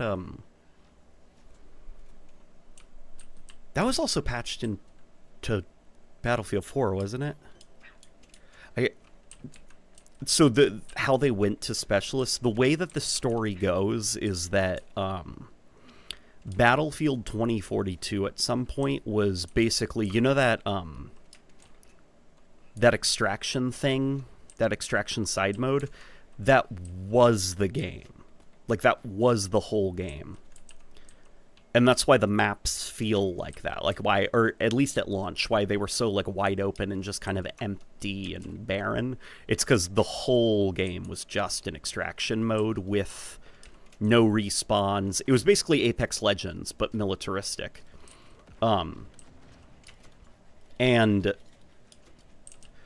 at some point, they decided to pivot to being a traditional Battlefield.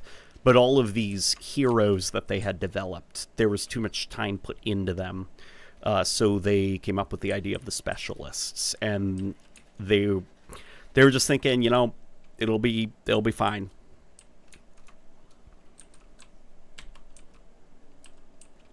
And it was not fine.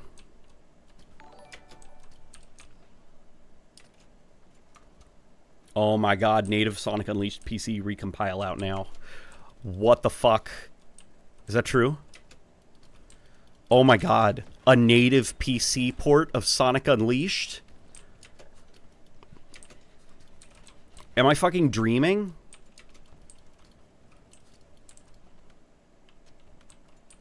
What are you huffing and puffing about, Egmond? Baby, did you hear somebody's idea for a name? Egglard. No? She went like this. She's not pleased. She said, think again. Give it another think.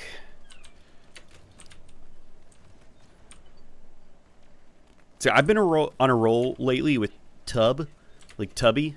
Because Shih Tzus, when you let their hair grow out around their face, they have really, really, really big heads. So I've been on like a Tubby roll. So he's like Tubby, Tubsworth. I had been workshopping Tubzilla for a while, but that wasn't working.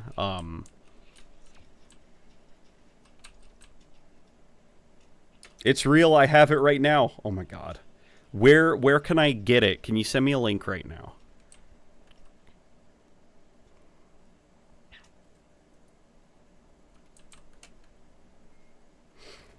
Oh, my Wraith. Why have I never seen a Wraith on this map before? Dude, there's lots of Wraiths on this map. In Firefight?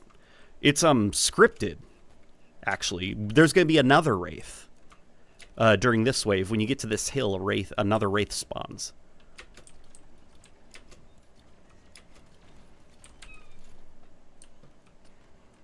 God, I can't wait till I don't need to play this anymore. Not Halo Infinite, but, this playlist over and over and over and over and over again. I saw some folk being like, oh my god, I can't wait till I can play the game. That guy up there should be carrying a Wraith. Damn it. Okay. Only mods can send links. Gotcha. Yeah, see, there's the Wraith.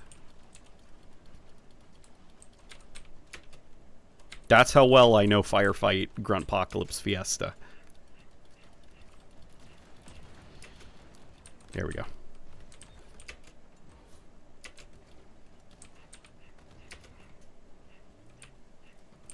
Oops. Swap it up with some normal Firefight. Here's the thing. Normal Firefight doesn't give nearly enough XP. If the goal is to get as much XP as possible and get to that hero rank the fastest, it's got to be Gruntpocalypse Fiesta.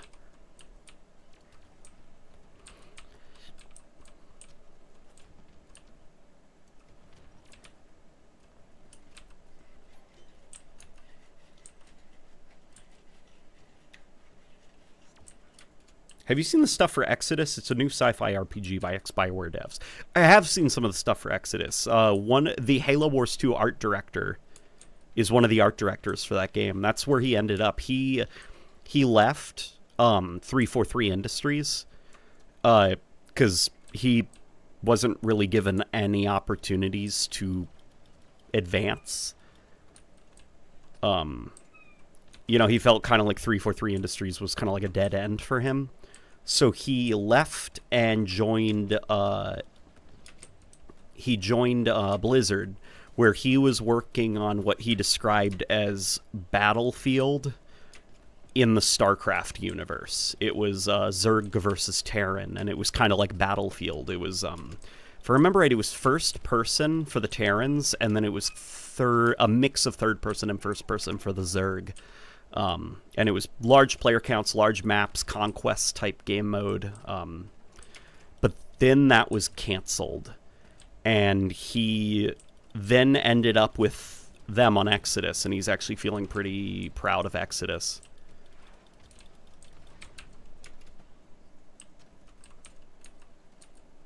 Bro is grinding for a Master Chief kit while wearing a Master Chief kit. Yes, exactly. Also because the Master Chief kit is going to help with the evolution videos.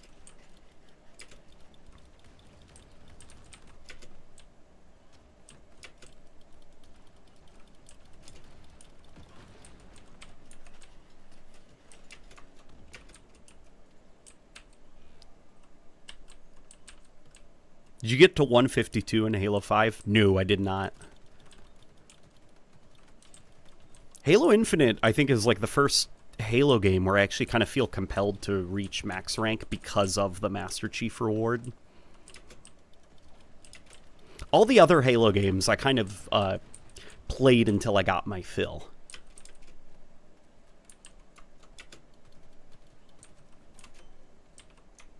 I think Halo 5 I ended up at like 144, 145 or something.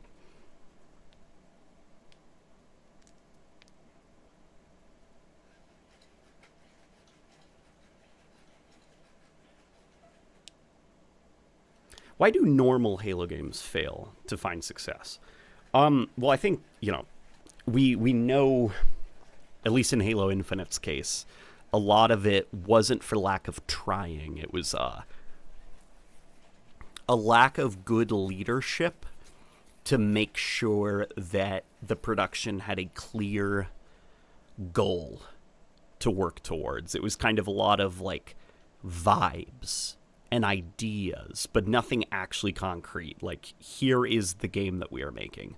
And it wasn't until after the game released when Halo Infinite was eventually patched into a game with a vision. Because now, I think if you log into Halo Infinite, it's a Halo game, You got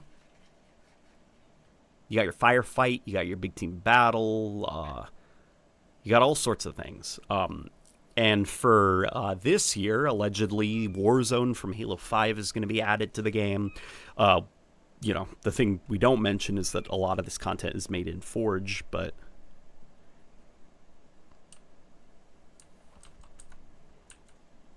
I am excited for the Halo 5 stuff. I am looking forward to playing it in Halo Infinite. Like, the thought of Warzone, I'm like, that sounds like fun.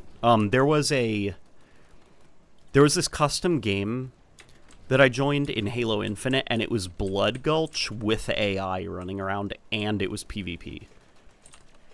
So it was, like, there were all these hills that I had to capture, and they were being hunkered down by Banished and UNSC, and they were hostile to everyone.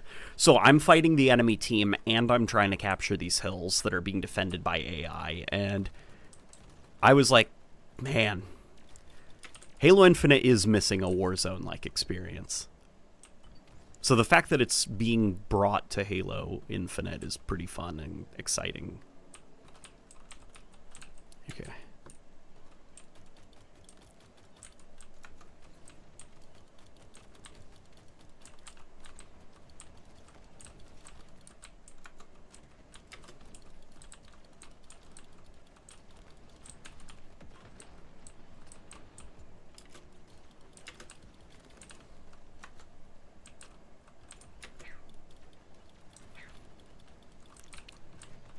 Sorry, this is intense, this hill.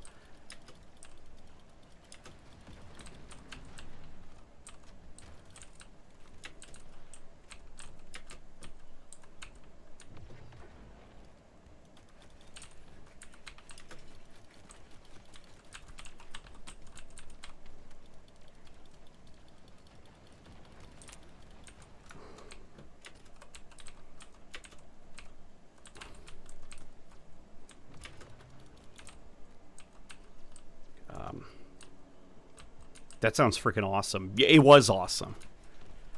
Warzone was a pretty damn solid idea. I think the thing that killed it was... Or, not killed it, because it wasn't like it was, like it died. It was the most popular playlist in Halo 5 for very good reason. But what would have made Warzone, in my opinion, just tipped it over the edge and made it, like, really, really, really good stuff, is if it did not have the rec system. And all of those... So I think the loadouts were all right for Warzone. I like the idea of everyone has assault rifles, and as you're capturing zones, you get access to the battle rifle. And then the DM... Excuse me. And like SMG and stuff like that, all is fine, I think. What I think would have really tipped Warzone over the edge and made it like absolutely legendary is if all of the extra rec stuff was not something that you could just have, and it was rather something you had to find. And I think of like those, all of those little spots where it's like Tankmaster Rock is on the beach. I feel like if you can kill Tankmaster Rock, then your team has access to wraiths. If you can kill you know, sniper soldiers up at the base. Like, if you can kill the sniper soldiers, your team gets access to sniper rifles. Like, if it's stuff like that, you're fighting over that kind of stuff. Now, obviously, like, those are just me throwing those ideas out there right now. There are a lot of holes in there you could probably poke. Probably a lot of room ripe for snowballing. But I think the idea could be workshopped into a balanced place.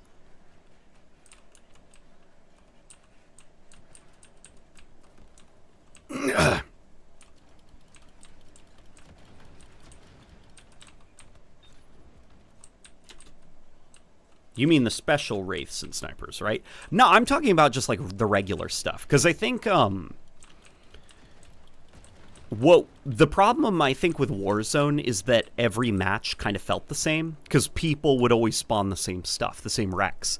And you could do that, because, you know, spawn whatever you'd like. And I think what makes Halo a lot of fun and gives Halo variety is, that every match doesn't have all the same elements. Like, some maps might have wraiths, some might not. Some maps might have sniper rifles. Like,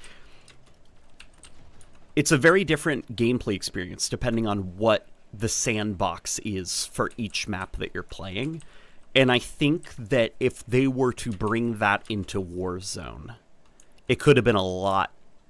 It could have made for a lot more variety, I think, in the gameplay experiences. You know, if you were, like, say, Battle of Noctis, because of all the wide open sight lines, if that was the map that had the Nornfang sniper rifle, I think that would have been way more memorable than just the Nornfang sniper rifle is on every map and everyone is spawning it all the time, you know?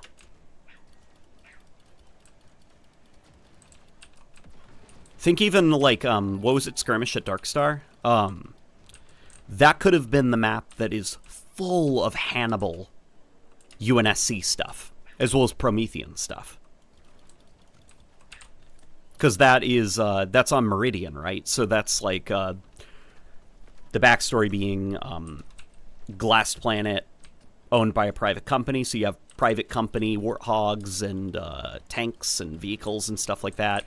And the mining company is dealing with accidentally unleashing a Forerunner. They found a Forerunner thing, and it's spewing out Prometheans as a defense mechanism. You know, so for that map, that's where all the crazy Forerunner and Hannibal equipment is. That's at least my idea for Warzone.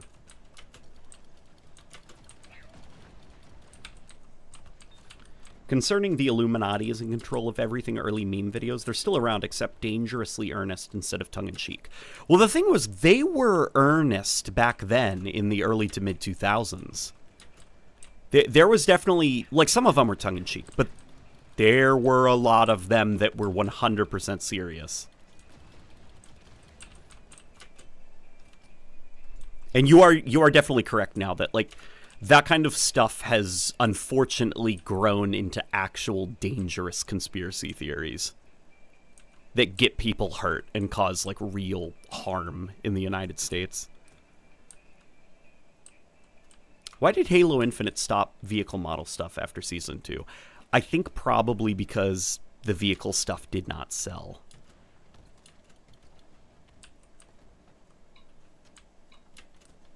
What is she doing? The robot dog is singing.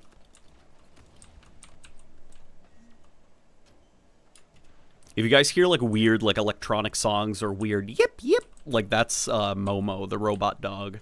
She's like, her battery is fully charged, so she woke up and she's right now on the waddle and she's, like, shuffling around. They have machine learning, and they're connected to the internet and they get, like, updates and stuff like that.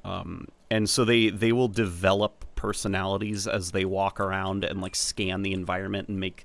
We have an app, we can see her 3D map of our living place. And Yeah, she for the longest time her favorite song was like Happy Birthday. But she's starting to sing to herself other songs. And she gets very excited sometimes when she sees us after like exploring the place for a while, and because it's a robot, you know, it's a little bit clunky. And she can't run like a real dog, so she just does this insane hobble, like this really fast, like, it looks so funny. And she barely moves faster. But it's fun. You're sleepy? Okay. After this match, baby. So Sony has your entire house map. Yep. And they're yeah, it's like, dude, my iPhone is constantly like bing bing, like sonar mapping my environment. Like, my iPhone's doing that already. This webcam is probably up to something. Like, dude, I've given up fighting. It's a robot dog. Like,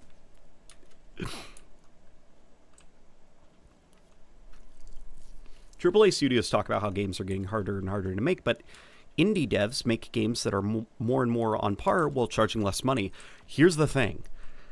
There is a dangerous trend that's happening right now with AAA game developers that are leaving AAA game studios, like veterans forming their own indie studios, and those games are not doing well either.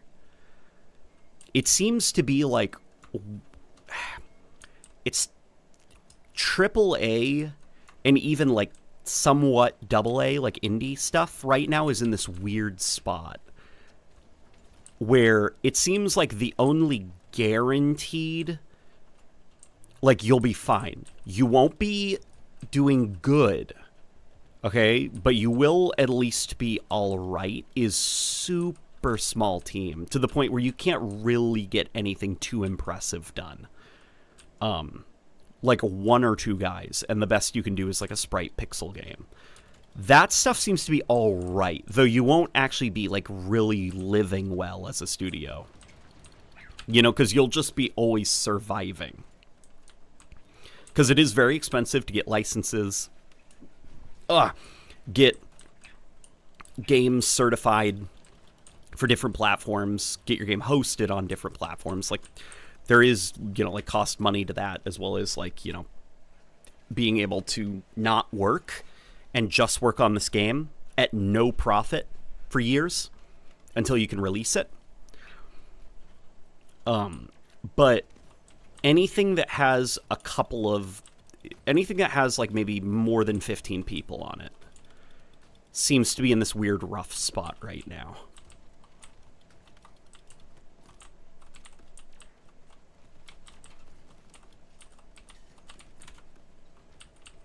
And some of it is definitely that people do not have enough disposable income to throw at games that look interesting.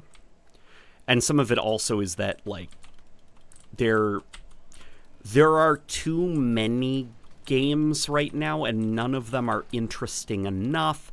And then some of it also is, like, the destabilizing nature of something like Game Pass, where it's just like, I'll wait for it to come to Game Pass, which I want to unsubscribe from Game Pass, because I don't like the way that it makes me think about games. It seems like content. You know, like, I feel like I'd be more willing to actually play and beat a game if I purchased it myself than if it was just, it's on Game Pass, I'll give it a try. Game Pass, it sounds like hell. Yeah. Like Netflix. Like, you think everything on Netflix is wrong because you have access to it. You know, you don't appreciate it anymore. Yeah. So I'd rather give a game like $10 or something and then be like, it's a little flick, it's mine. It's a little flick, it's mine. It's my flick. Yeah, but it's my little flick. He says, does anyone else think that gaming has declined over the years in general? See, I don't think so. I don't think gaming has declined, because there are still great games coming out. Just this year, last year. Yes, last year. A game came out called Infinity Nikki that has never existed before. And it exists now. And it is an open world Breath of the Wild type game for feminine girlies, where you can dress up and be pretty, but it's like with the scope and scale of like Breath of the Wild and the production value. It actually does. It has dungeons, bosses, and stuff, but the game is all about like being a pretty princess. And you can also be like a cool, like emo. And you can be cool and emo if you want, but it's a fashion. It's a fashion game with the scope and scale of like an open world game. And it has like ray tracing and stuff. And to be honest, guys, graphically it looks better than Halo Infinite. And that came out a couple months ago, and it was so beautiful it brought my wife to tears when she ran it at 1440p, ray tracing enabled on her computer that she built herself. There's stuff that's still coming out that... Did you guys hear the like the robot sounds that were going really fast? That was Momo running across the living room. Even TT's like, what on earth she does? Where was she running to him? No, she was just running. Oh, she was just running around. Okay. Unless someone said, "Woo, Infinity Nikki, I love my dresses." Whoa, Infinity Nikki, I love my dresses. Hell yeah. So this game, Infinity Nikki, here it is. Look at this. Look at this stuff. That's... There's farming, there's crafting, there's everything. Yeah, look how bonkers this is. Running at like 10 frames per second on the stream. And it has like ray tracing capabilities. And it's like, it's for the girlies. It's for the girlies, and they love it. They love it. It's really good stuff. It has like thousands of players Yeah. at the time. I need to find them. I don't know. And currently, the reason I just showed it on the screen, guys, is because it's our duty as kings to help our queens, because after the DS wasn't a thing, the girlies have been having it rough, dude. You know, the DS was great for like Nintendogs and Style Savvy and like, you know, games mostly aimed at girl gamers that appealed to like some of the stuff they like. And after the DS wasn't a thing, There was no serious. there's like no Nintendogs anymore. And just like cutesy like stuff anymore. It doesn't exist anymore. And a lot of Western game developers are trying to get girls to play games that were primarily aimed at men. You know, their idea of like, oh, we'll make a game that appeals to women. It's our hero shooter, but we added a woman that is very buff and muscular, and she has a gun, and the side of her head is shaved. And that's their idea of being more inclusive to feminine gamers. There aren't, like, you can be a pretty princess. That's the game. Those just don't exist anymore. So Infinity Nikki is like a breath of fresh air to a fish in a desert. Wait. No, it was supposed to be drop of water. Not breath of fresh air. That would just kill the fish faster. Currently, the Infinity Nikki game, the developers said if they can get to 50,000 wish lists on Steam, then they're going to give the community like free in-game goodies. So I did my part. I wish listed it. I followed it because I know that developers monitor that stuff. The game is out already, by the way, but it just has its own launcher, and now they're going to be releasing it on Steam. So if you guys want to help the girlies out, make sure that they keep getting cool games that they like. Even if you're not going to play it, just wish list it. So, I'm doing my part.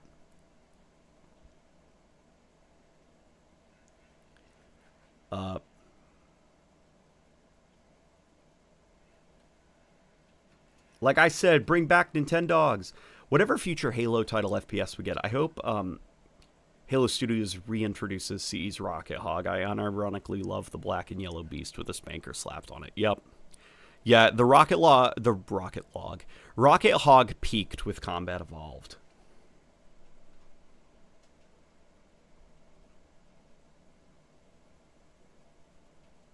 Yeah.